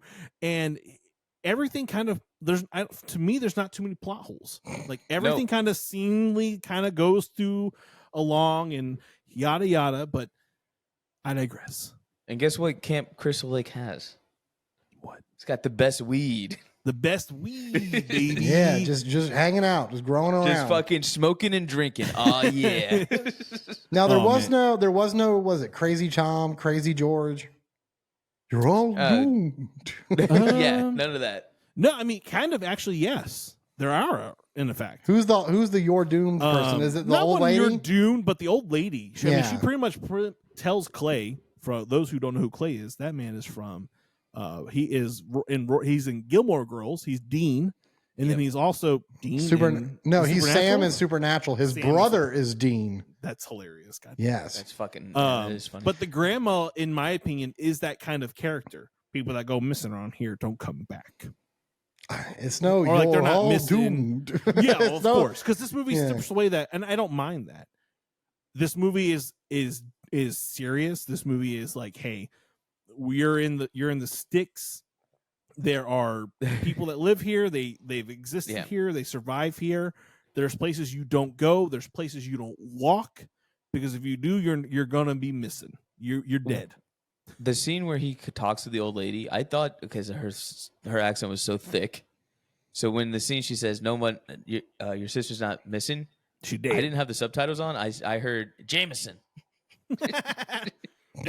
She ain't You got me? It's Jameson. But she almost comes off kind of like, and it does feel like some of the characters, the background NPCs, are out of a Texas Chainsaw Massacre movie. Mhm. Again, I don't care. I'm fine. Well, it's just someone's meemaw. Yeah, exactly. You Out know, there don't with want to her be fucking bothered. She's vicious-ass in her dog. fucking. She's in her moo. She's probably got a thing of black-eyed peas in the fucking on the boil in the pot. Next to a And big she's jug like, of "You goddamn sweet teenagers Southern again." tea. Look, I've told all the other ones. Your friend's probably dead. But dude, the intro. Let's get back to the intro real quick. We're talking. My dude gets his ear cut off with the first guy trying to find the weed in the woods because girl was like, "Tell your boy to get out of here. I'm trying to fuck." Which was Titties. buddy. We only not got titties in this movie. We got oiled down titties. Like that's what I'm talking. Like this movie is just like, we're here for fucking. They're talking about the movies again. We're talking about the movies. But it's hard not to in this movie. My favorite kill of the beginning movie, and I'd like to know yours, is definitely said boy. What is his name? Richie. Richie. The bear trap. Yeah. Oh, dude, because that's like my worst fear. And then straight machete to the face. This one is Jesus also the movie fuck. that starts. Jason has a machete. Yeah. And he keeps he stays with the machete. Yeah, he stays with his machete. Also, his girlfriend barbecuing alive in a sleeping That's my bag. favorite death. And the first again, this movie's so cool because it's like we're gonna give you two different groups of fucking teenagers that are gonna get it. Yeah, and I love that pulling through. I'm like, yes, yeah, I love that you get an appetizer before the main course. Absolutely. now that we've set the tone for you, please enjoy the feature film. So the sleeping sack over the fucking flame, that must have sucked. That's also a fun callback to Jason and other films. Like this movie does that extremely well. Like we've all known that Jason has killed people in sleeping bags. He did it in Jason X. He does it in fucking part 6, 7. In one of those many fucking movies, he kills another person in a sleeping bag. It's impossible to remember off the top of the head. 6. And then 6. And then like my favorite shot right before we get out of the fucking first intro, after he heals Richie, when he's going after Whitney, when she's on the floor and he just comes kind of like hunched over running at her full force. Yeah. Dude, that's fucking terrifying. Yeah. Like that, holy shit. He Just is a see lumbering that motherfucker coming at you like he that? is a lumbering, hulking fucking monster, dude. Yeah. And his fucking bag head. Jesus. Yeah, which is like really cool. That's the Friday part 2 iteration. Then he becomes the Friday part 3 iteration. Very well done. I mean, pretty flawless. Yeah. You know, which I might give a higher score than I originally gave it. You know, Yeah. I do not. I don't get tired of how watching this was movie. Poorly received. I don't get tired of watching this movie. No, It gives you jocks. It gives you jocks. Oh, does it ever? And I fucking hate that guy. I God love damn him. it, do I hate him? Of course, Dylan. Listen. I'm like a public defendant. I'm like a public defender for fucking jocks on this show. No. Like I just show up like, listen, whatever they say, I've got something for it. Like I'll defend him. Bring up why he sucks, and I'll defend how he does it. Okay, so after we get the intro, we get that's my the dad's next group of fucking chair. teenagers in this movie. Yeah, And that's these, there's Trent, there's Chewie, there's is there Wade, Bree? No, not Wade. There's Trent, there's Chewie, there's Lawrence. That's the 3 men. Then there's Bree, and then there's what's her fucking name? there's 4 men. Who's the fourth? There's the Nolan. stoner. Oh, you're right, Nolan. Yeah, there's the stoner and the token black guy. And Literally. Yeah, and then the jock and the dude that wears jeans and sandals. That's what he is to me. The Burt Kreischer. And then Yeah. and Bree, and then there's that's Bree, and then the other chick who I cannot remember her fucking name. Jenna, that's who it is. Yeah, because there's the 3 There's girls, only 2 four, girls, four, and then 4 guys. those 3 girls. Way to party. Who's the third girl? There's no. there's third girl. the girl. There's the main girl, and then There's the not girl. Whitney. Whitney's not involved in this part of the story anymore. No, there's 3. There's 3 women. There's the one in the lake. That's Bert. Oh my God, you're right. Oh, no, And there then is there- 3. yeah, Why There am is I 3. forgetting that? The I woman in literally the lake- just watched it before I came on here. So you're right. There's 3 girls. There's 4 3 guys. Right, because did you all did y'all know? So what's the name of the character that was doing the topless water skiing? I think her name was Chelsea. Yes. Well, Chelsea is played by Willa Ford. Yes. Do you know who Willa Ford is? No. So you've never heard her music. No. She used to be a pop star. You've never heard her music. Well, good news for you boys. Oh, this is...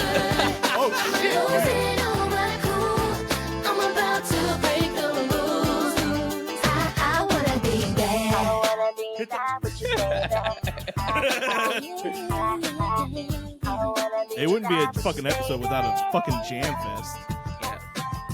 What's up? Tell me what to do. How to be tasty.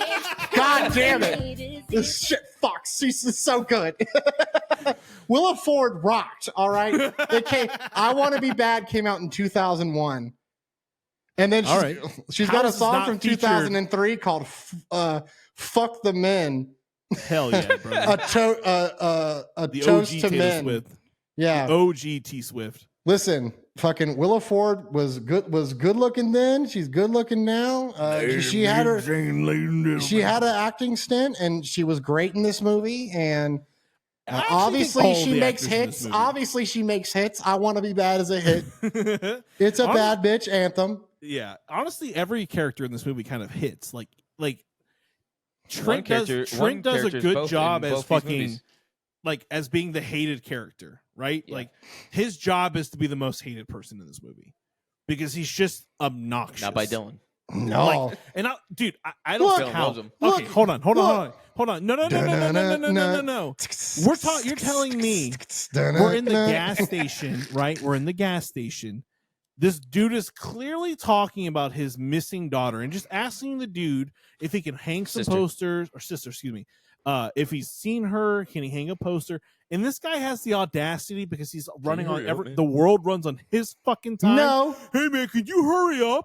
Now, I got places now, to fucking now, be, Mike. bro. Now, I Mike. got places to be. Order in the court. Now, Mike. You live in New York, and Pat, you're from New York. If you're in line to buy something and somebody is up front and they're not buying something, if you don't, he doesn't know what he's doing. He doesn't care what he's doing. Right behind he's like, hey, dude, can you get the fuck out of the way, please, so I can buy this? I'm going to tell you right now how your logic is actually fucking false. Because you know what happens in New York at a bodega when someone's talking to someone and taking time?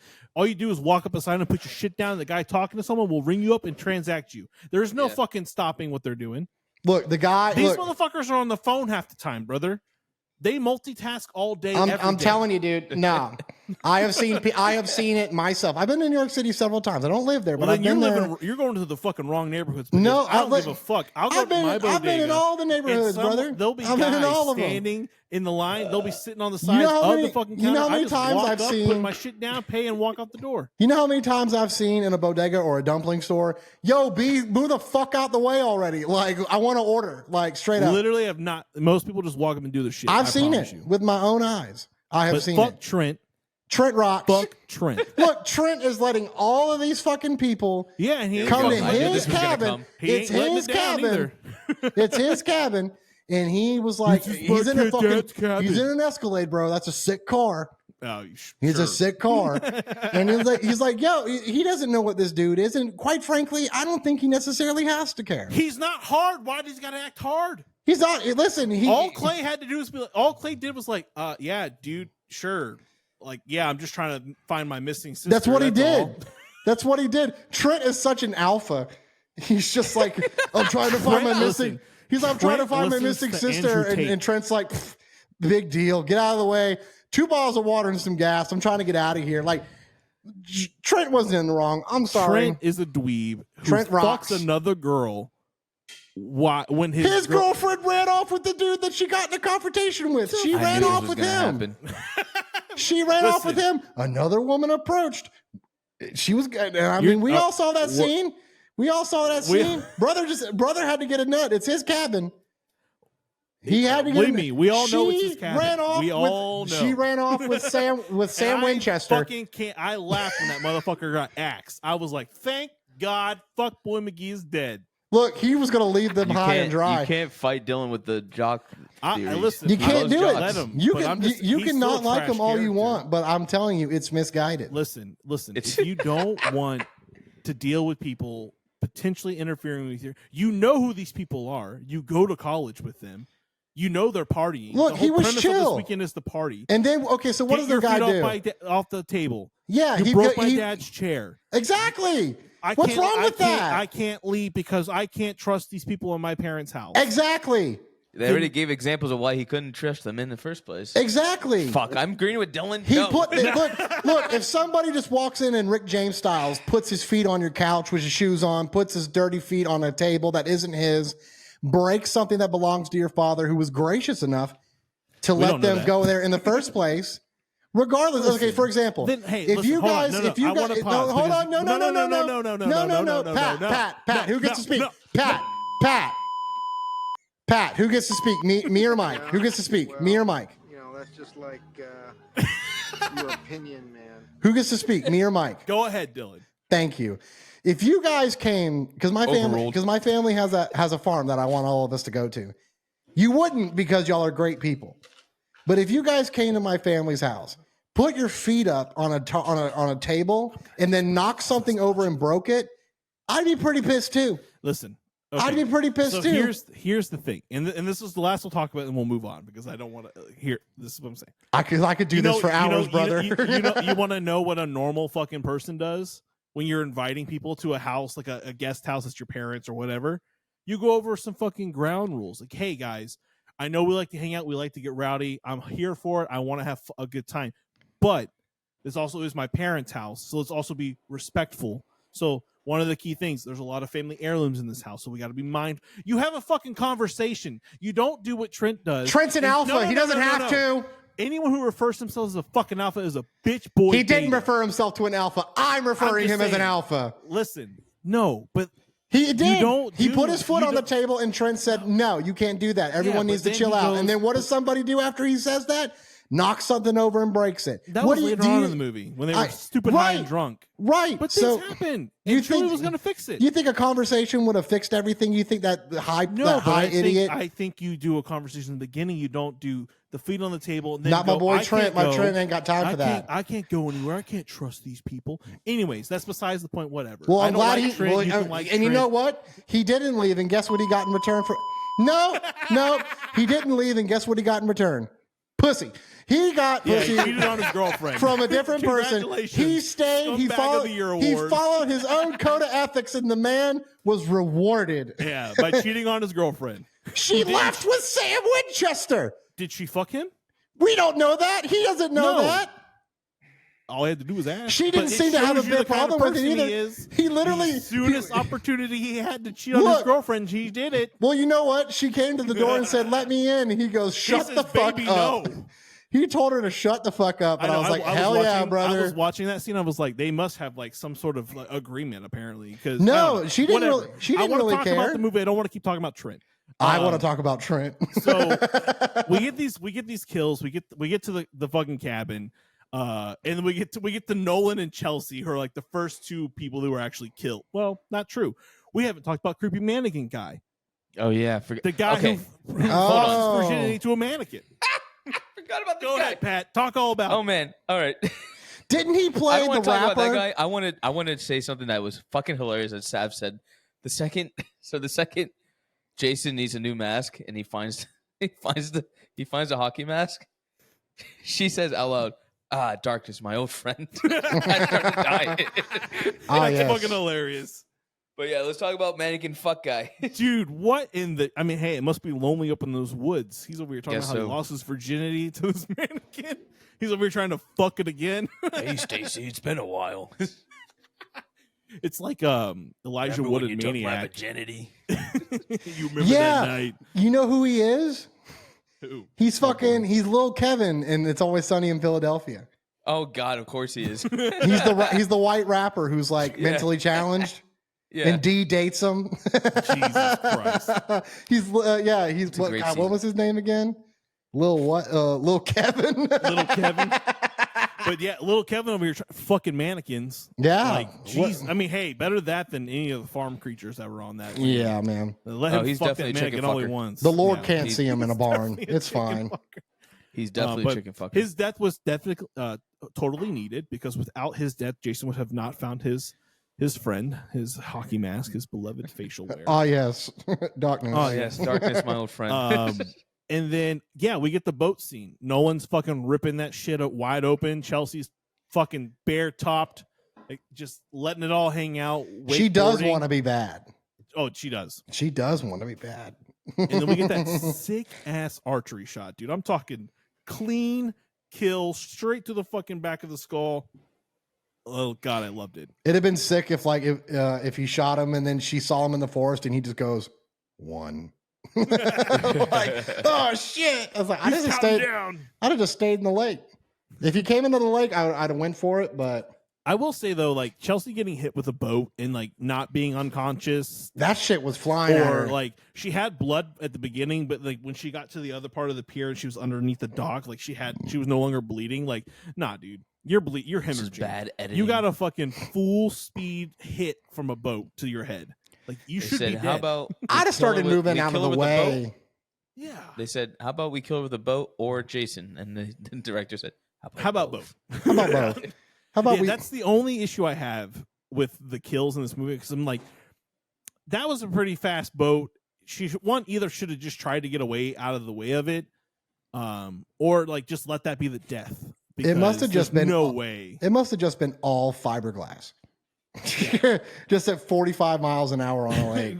But we had, the director said we have to see her tits again, so that's true. We sure did. Jason shish kebabs her straight to the top of the head and lifts her up, and boy, oh boy, just enough, again. Yeah. just enough distance from the water to the bottom of the dock for the full moon rise. Yeah, it's literally just the director, like, all right, lift her up, stop. All right, scene. Store that now one in the memory. Yeah. And then who comes next in the kill sequence? I have it pulled up. Actually, I want to say it's the stoner. He's in both movies. He's both in A Nightmare on Elm Street and this one. He was popular in a lot of those kind of movies. Yeah, that actor. he was like Was he in Project X too? I think probably, so. But I remember him from Disturbia. Yes, Disturbia, which is a movie I'd love to do on the show. Absolutely, we can do Rare Window and Disturbia as a feature. That'd be fun. I'd love to do that. So this is after the whole chair breaking scene, after this character drinking a fucking cup of beer from a dirty shoe. And then I hate that he had the audacity to think that any woman that would then later on make out with him. Sir, you just drank out of a dirty tennis shoe. Yeah. No one is making out with you. And all of the women are occupied for. Well, I mean, oh God, that scene was so rough. And it's like I'm having like flashbacks from like parties and like people actually doing that. I'm just like, oh yeah, dude. Like the douchebaggery I have witnessed at a beer pong table. Yes, it's unreal. God, dude, the I'm telling you, it's a Sigmund Freud expedition, dude. It is like what happened in y'all's childhoods that make you this way. Well, now they're you can't figure the fucking cup, dude. Fuck you, motherfucker. Like, I'll whoop your ass, bro. Fucking, literal fights have been fought over a game as beer pong. Fucking double cup, dude. You fucking with balls back, bitch. Like fucking the most toxic. Day, the cups were filled with beer. We were tossing them dirty ass balls in there and drinking them down. Look, they say that white people don't have culture. I beg to differ. God. Is the culture good though? Yeah, no. That's the question. No, getting toxic at a friendly game of beer pong is not culture. Yeah. So around this time in the movie, like after Nolan and Chelsea are killed, Chewie is technically next on the kill list, but that's when around this time is when Clay and Jenna are off searching for his sister around the woods, which I liked. I mean, like it helps put those two together, who are technically our main characters in this movie, and sets them up for like, you know, we get more of a detail. Like when they go to Camp Crystal Lake and they hear that someone's coming and they hide after like stumbling upon like Jason's room, which we get more detailed shot than we do in the beginning, because one of the things we didn't talk about in the beginning of the movie was the fact that Whitney took Jason's mother's locket. Yeah. And that's really important. And the reason she does that is because her boyfriend at the time says, hey, you kind of look like her. And that's important to the story to know. Yeah. Which is the thing they took from 2. Yep, exactly. They took that from 2. Yeah, plus the whole cabin type thing with like the, you know, the mother's skull and all that.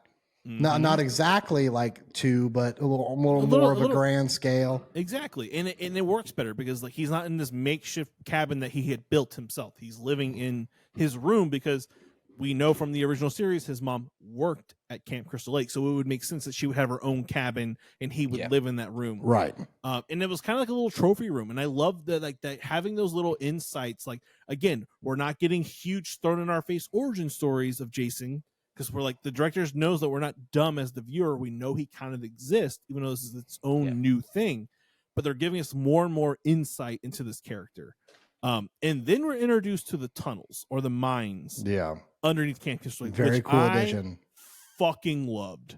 Yes, because now it explains how Jason was able to just get around everywhere.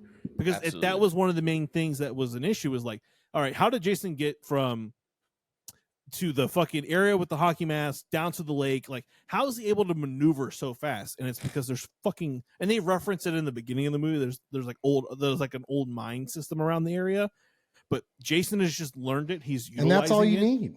You just need the little pepper in here and there. Yeah, and it helps strengthen the story, make it more believable. then we find out that Whitney is actually alive down in the fucking tunnels because he thinks that he's her mom in some weird, facade. Like that's where we kind of see that maybe Jason's not all the way there, because she's able to deceive him a little bit. But I mean, like, it's not like she's free.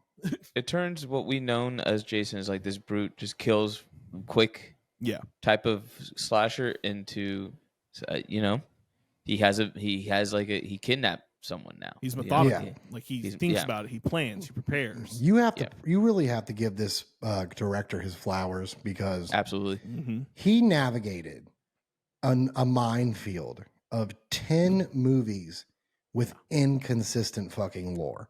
Yeah. And he did in one movie what 10 movies of a franchise failed to do over and over again. Like that takes some serious fucking Virgo level plannings, like and just seeing things out and taking he took proper influence from 3 or 4 movies. Yeah. And combined them into one movie that if you would have got a sequel, it could have been, all right, well, we're not going to do, the Tommy. They could have done the Tommy Jarvis. No, I mean, the way this movie ends, they could have definitely done a sequel because this movie does live on a cliffhanger. Yeah, and they could have done something with Tommy Jarvis. They could have, who's to say they couldn't? No. Or a Tiffany Jarvis, or I don't fucking know. Yeah. But that'd be cool. It would have been, I'll say, I don't get what people have. I don't get the gripe.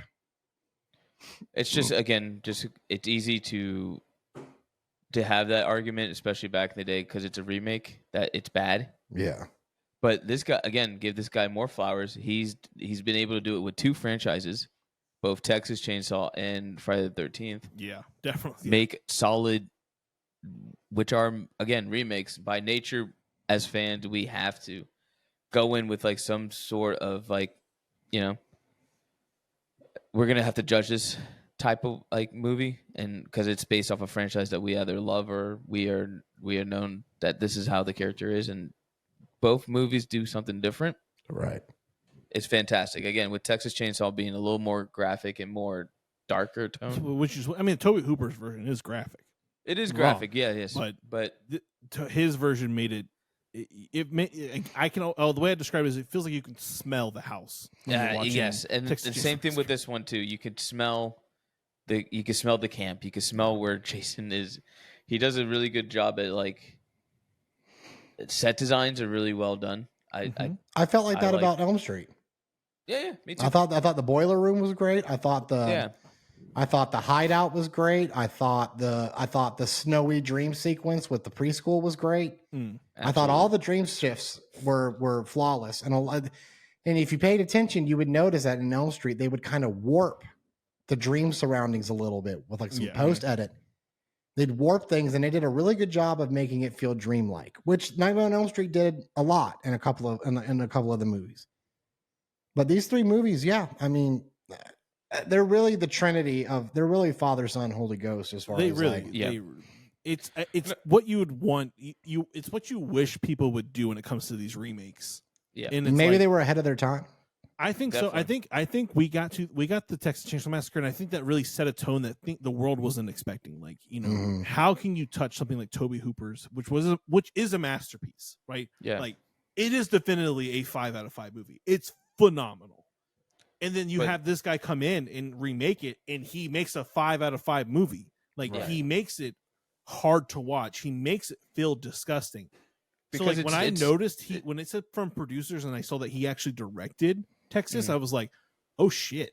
Like I never thought about it since because I've never watched this movie in fucking years. Right. And I was like, now I'm understanding my love for this movie and why I love this movie and why I will fight anyone that says that this movie is not good. And I don't understand why this movie was so received so badly. I think it's because it was an easy argument to have. Like, yes, of course, it's a fucking Friday the 13th remake, and people are gonna. But from critics, like I'm trying to from a critical standpoint, they're the fucking worst. That's what matters, right? Like, not like people that are just being like, this movie's good, but like the critics who go in and actually like determine whether a movie's going to get a sequel or get made. And again, like I don't necessarily think there needs to be a secondary movie to this. I think this is a one and done, and it's perfect. It leaves on a good cliffhanger, like that if they were ever to do, and I would want him to come back if they were ever to do a secondary film, like it leads up for a good story. But it's just I really don't get like what the critics, because I don't want to read the reviews, so I don't care to read, but like it's just watching this and kind of like seeing it through the lens after watching the previous 10. I mean, like, this is a solid film. We have good characters who are there for reasons other than just to be killed, right? We get a little bit of that, right? We get the beginning of the movie. They're just there to be killed, technically.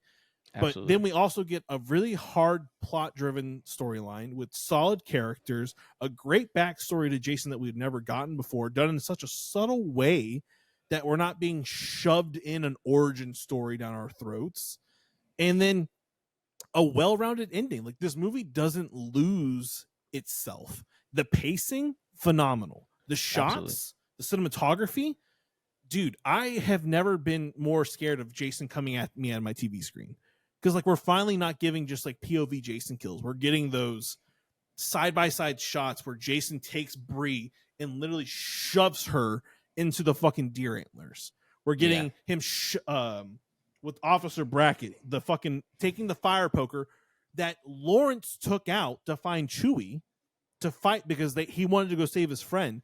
Like, the reutilization of something like that, like recirculating something that someone else utilized to kill someone else, is genius. Like, that's so cool and well thought out. Like, I just seeing him on the roof. Oh my God. Was so, like, it could have on paper, and like it could have not worked, but this movie does it so well. He's and again, getting someone that's more like in connection of like, okay, yeah, I worked on Texas Chainsaw and I used Leatherface and filmed him correctly, and then going back and doing the same thing for Jason, because I think those two are way more similar than like Jason or Michael or Jason and Freddy type I shit, agree. You know, I agree. When it comes to Brutus and like being brute and like having hard kills and like graphic kills. This is what I don't get, because you said you didn't want to look up reviews. Well, I did. Oh, wait, no. I just didn't have the time. No, I know. Like, to pull them right now, but please, no. If you got them, bring them on. But it's like I'm just gonna read the titles because there's one person on IMDb gave it a 1. The fuck? And he said, this garbage is Friday the 13th meets Fairley Brothers meets Texas Chainsaw Massacre. I mean, what? Because there's weed? Like, there's not weed in every slasher movie? Because there's not boobs in every slasher movie? Yeah. Well, also, his username is Andy1981. So that gives you all you need to know. Just some fucking I shit my pants boomer fucking Gen X moron. But then you go to the next two. 9 out of 10. I generally don't understand the hate. And then the next one, 7 out of 10. Say what you will, critics, but it's definite fun for slasher fans. Yeah. Like, this is, again, for what someone said makes the original look like someone said makes original look like Citizen Kane. Okay. What fucking mental institution did you fucking tweet this from? Here's one. This is from 2009. I got 3. Oh, I got 2. Mark Pfeiffer from Real Times. The first Friday the 13th is not a masterwork by any stretch of the imagination. Okay, solid. But it has one crucial thing 2009 lacks completely: the element of surprise. What? Because again, what do you want? It does depend what you want from a Friday the 13th movie. But here's this movie another does one. all good things that 10 movies couldn't. This is top critic Anton Biddle. Unfortunately, no matter how clever the all-new screenplay might occasionally be at acknowledging the faults of the original, this does not make them magically go away. What does that even mean? What words. Like, fucking back it up, dude. You literally wrote 2 sentences. This is not a critical review. It's like trying to watch one of my nephews dunk a basketball. Like, try all you want, but you're not going to reach the hoop. Yeah, you know, like your thought process is too short on this. You don't got the legs to carry you to the fucking rim. And then what's wild to me is the rate, the audience scores a 47 on Rotten Tomatoes. So the fucking critic scores a 25, which I do not agree with at all. I don't know what the fuck they're on, but they need to stop. Someone got paid to you cash know this movie. you know who it's up to now to bring this movie to light in a better Us. manner? No, okay. the youngsters. The youngsters. The youngsters. No, I agree. And there's the actually Gen an Zers. The Gen And the Zers. alphas. They are doing. I'm telling you right now. They're the reason that new metal. They're the reason a Sick New World Fest is kind of a thing. Like, of course, there's the millennial nostalgia, but also like TikTok kids are like reacting to new metal and they're making it cool again. Yeah. And they're the ones Thank that. God. And these directors are making remakes more so based on like that crowd, but like the young people know what's up. They always have, they always will. I'm never going to be one of those, well, better in my day. It's not going to be me. No. The Gen do Zers it better. The Gen Zers need to watch Texas Chainsaw, Friday the 13th, and Nightmare Remake, and they need to put their reviews on TikTok, and they need to get their friends to watch it because they're the ones that are going. If we like it, they're going to love it. Yeah, I don't disagree. And like this movie budget was $19 million, which is insane. You can Nightmare do on it. Elm Street, remember, $35 million. This You had can do 19. It made $92.7 million. Because there's not a lot of CGI in this fucking movie. No, either. everything's practical in this movie. Yeah. Like, and again, like you know, you go through the stretch of kills, you're still having and what's the one thing we've hated with every other Friday movie? There's no actual story. This finally gives us an overarching story. A brother looking for his sister, friend groups that are kind of like discombobulated. They're really not friends, but they hang out with each other. And then we're still tying it all back to finding Whitney. And we find her finally. And Clay, Jenna, and Whitney are then chased through the fucking tunnels by Jason Voorhees. Phenomenal. The bus, there were tense moments. Fucking bus scene was so good. I tensed up a lot. And again, it broke the rules too. What we think is going to be the final girl of the movie dies. Right. Literally. Wild. You're literally your entire mind like, Jenna's the final girl. Yeah. And then you get to that scene and he just fucking Viscerally pulls her out. Yeah. Oh man. Just discards the body. Absolutely. I mean, Clay we dies at the bus, like that. Yeah. Like you think he's dead, and the whole hiding. Oh man, the fuck out of here! This is a good movie. It's a great movie. If you watch this movie, you need to go and watch this movie because it's a good movie. And especially due to the fact that we again going to watch all 10 felt like a chore. And This then was so much fun. We watched the remake and we're like, this is better than all fucking 10 of them. Yeah, so much fun that I watched movies, it and made a TikTok video about it. these two movies, you know, Friday the 13th didn't surprise me as much as Elm Street was. I don't know what kind of goggles I was wearing when I saw it the first time, because I never really had strong nostalgia ties to Elm Street to begin with. Mm-hmm. Yeah. I was just like, oh well, that was kind of whatever. But now that I rewatch it, maybe I got a little more nostalgia for that time period of like the 2000s, you know, pre-2010s horror style. Our time, for our golden age of horror for our age group, right? Like, I mean, we love the 80s and the 90s, of course, but like for us, we grew up in the 2000s, so we have a better affinity and nostalgia for those movies than we do for the other ones because we grew up going to the theater and watching them. Especially when it comes to like in my experience, again, I didn't grow up with Texas Chainsaw the original. I saw the remake and got interested in the franchise afterwards. Same. Like that was an introduction. My uncle and my mom talked about Texas Chainsaw all the time, but because I went and saw Texas Chainsaw with my brother because I think he turned 17, so I must have been 14 or 13. I can't remember. Probably 14. What? And he, you know, at 17, you could take someone to see an R-rated movie. So I went with him. And of course, my mother was like, yeah, have fun. Hey, have fun. Yeah. Go ahead. Texas Pay some money for Chainsaw. some Oh, what a popcorn. great time. Y'all have fun. My mom was the same way. I think she bought our tickets and then left. It's so funny. That was the go-to. That's my mom's go-to is like she'd drive us all in the car, buy the tickets later. It's so funny. Me and Shorty were at my mom's house talking to her because my dad was out of town. And I was talking about how young I was when I saw certain horror movies, and my mom just was on the couch, just with her head in her hands, kind of chuckling to herself, going, "What kind of fucking mother was I? Oh my god! What did I do?" She was like, "You didn't watch that when you were that young." I was like, "We still lived in that house." The gaslighting is real when you confront your parents. Oh my god! Listen, and What I finally listen, I was just as staunch with her as I was defending. Oh God, what's Trent? I was just as staunch. I was like, no, because I was pointing out the facts that all she could do was she could put her head in her hands, and she was like, "Oh my God, what did I do wrong? What did I do?"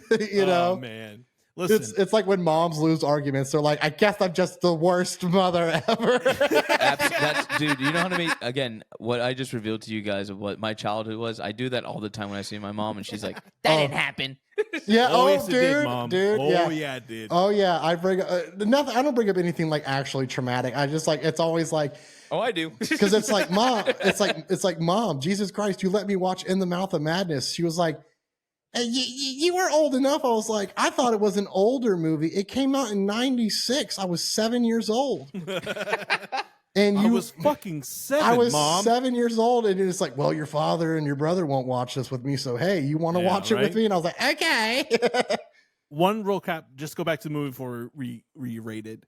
This movie also does something that the Jason movies are infamous for with the final scene. So once Jenna dies and we get to the dock, we think that Jason has been killed, right? We think they have killed Jason successfully. We have Clay and Whitney, the Millers.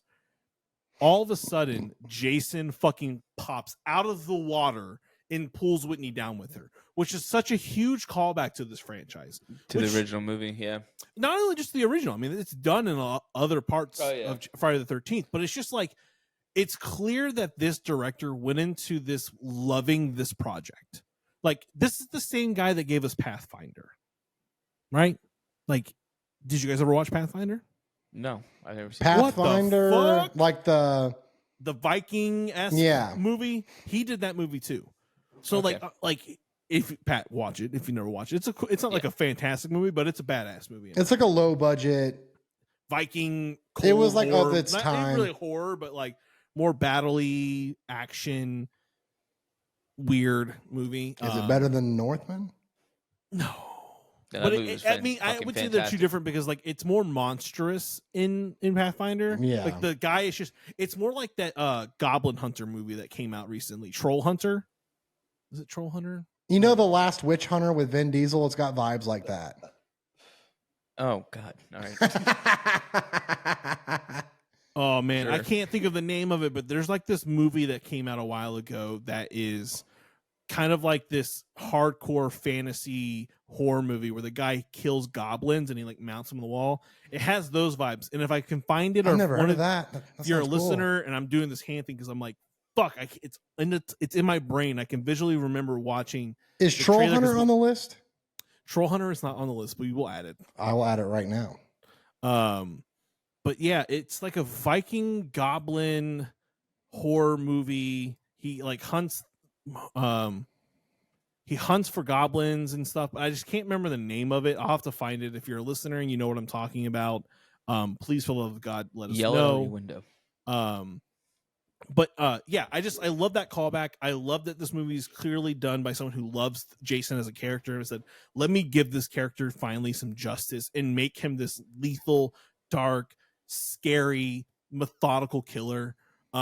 This is what I've been wanting for Jason, as I said before in the TikTok video.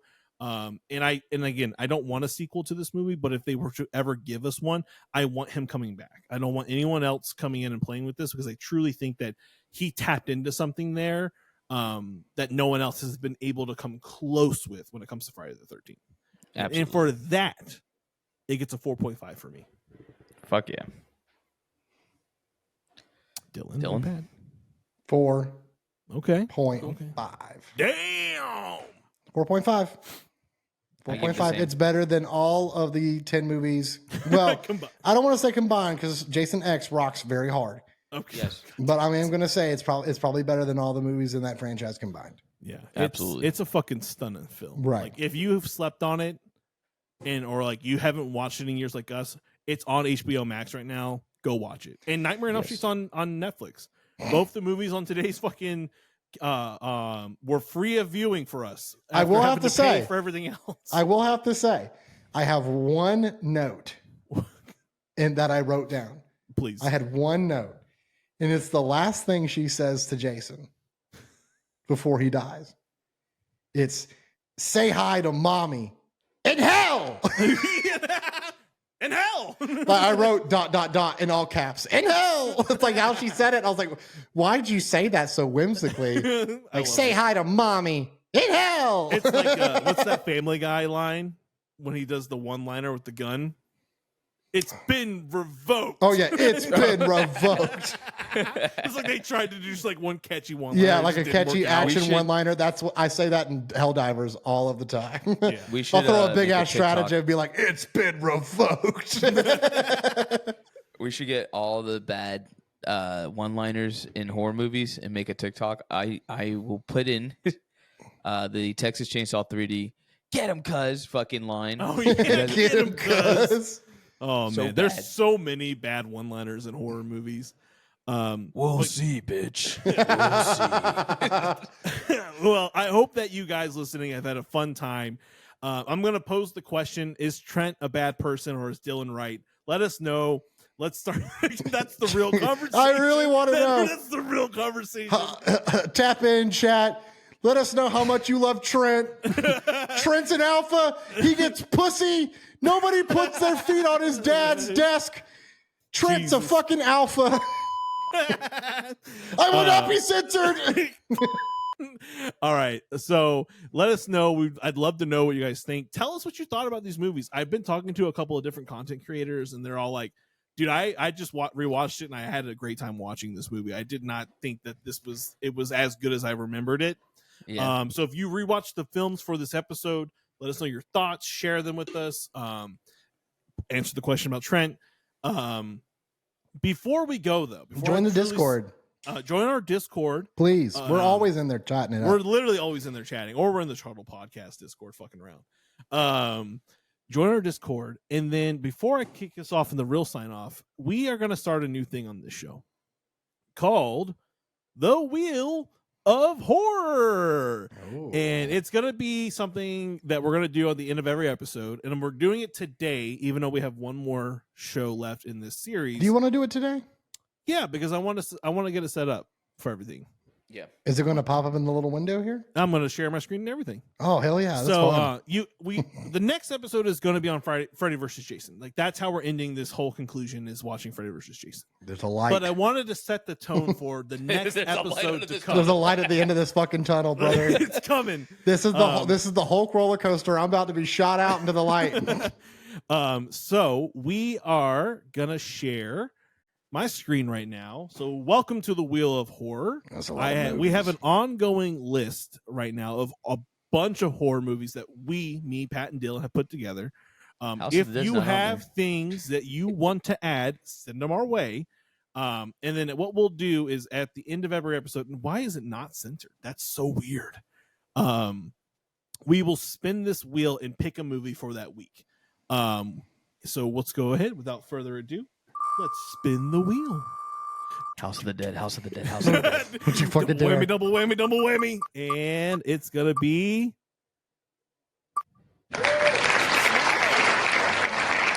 Smile. God damn. Jesus Christ, dude. I already got the hearing damage. Chill All right, out. so the next episode we'll do after Freddy vs. Jason will be Smile. And that's going to be the consistent theme we're going to do on this show because there's so many movies. We're going to do the ones that come to theaters and stuff like that. And like, we'll make sure that the episodes follow through with those. But like when there's nothing in theaters that needs to be watching, we don't know what to watch. We thought the best way to pick something was to go to a wheel. Now, the only time we won't use the wheel is if you're on our Patreon level, where you get to pick a movie recommendation. Like you get to pick a movie for us to watch or two movies. We are keeping it to the one movie theme. However, we will do double features if there's an overall theme. So examples being like The First Omen with The Omen or Idle Hands with Monkey Bone, things like that, where like they kind of, there's an overall arching theme of like something that they mix together well. Like I said, Rear Window and Disturbia would be a good so if double you feature. have good double features, like we'll definitely do like Death Proof and Planet Terror together. Like Absolutely. those are the things we're going to do. We're trying to make different things, make it more interactive and have fun with the movies we pick versus like getting pigeonholed into movies that we're just constantly seeing and watching or following trends that are out there on the interwebs. Excuse me. But guys, hit the link below, subscribe to our channel. If you're watching this on YouTube, hit the like button, leave a comment, interact with us. We're literally always on our social medias, constantly talking to people, interacting with them. If you're not subscribed to our social medias, what are you doing? Help us grow those stuff. We got live on TikTok now. We've been going live recently, hanging out with people, meeting a lot of cool creators out there and just talking shit, talking horror. YouTube, we're streaming video games. I've played Alan Wake, probably I think like 6 hours of Alan Wake split up into chapters. We got some other games we're going to be funny doing. to watch. Yeah, I get scared. I play Alone in the Dark, so it's fun. Come hang out. Are you doing that tonight by chance? I may.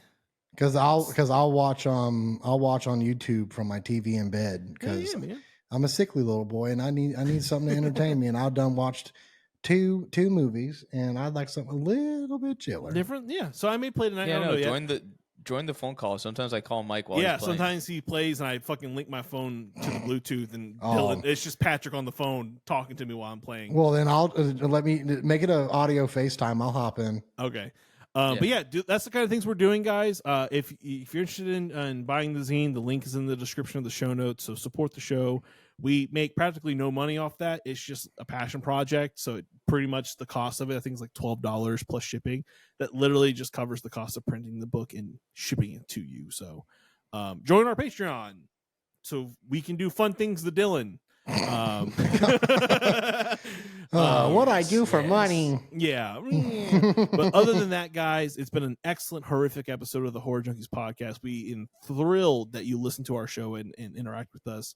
Tell your friends, leave us a review. It definitely helps because the podcast's out there. But until next time, I'm Mike.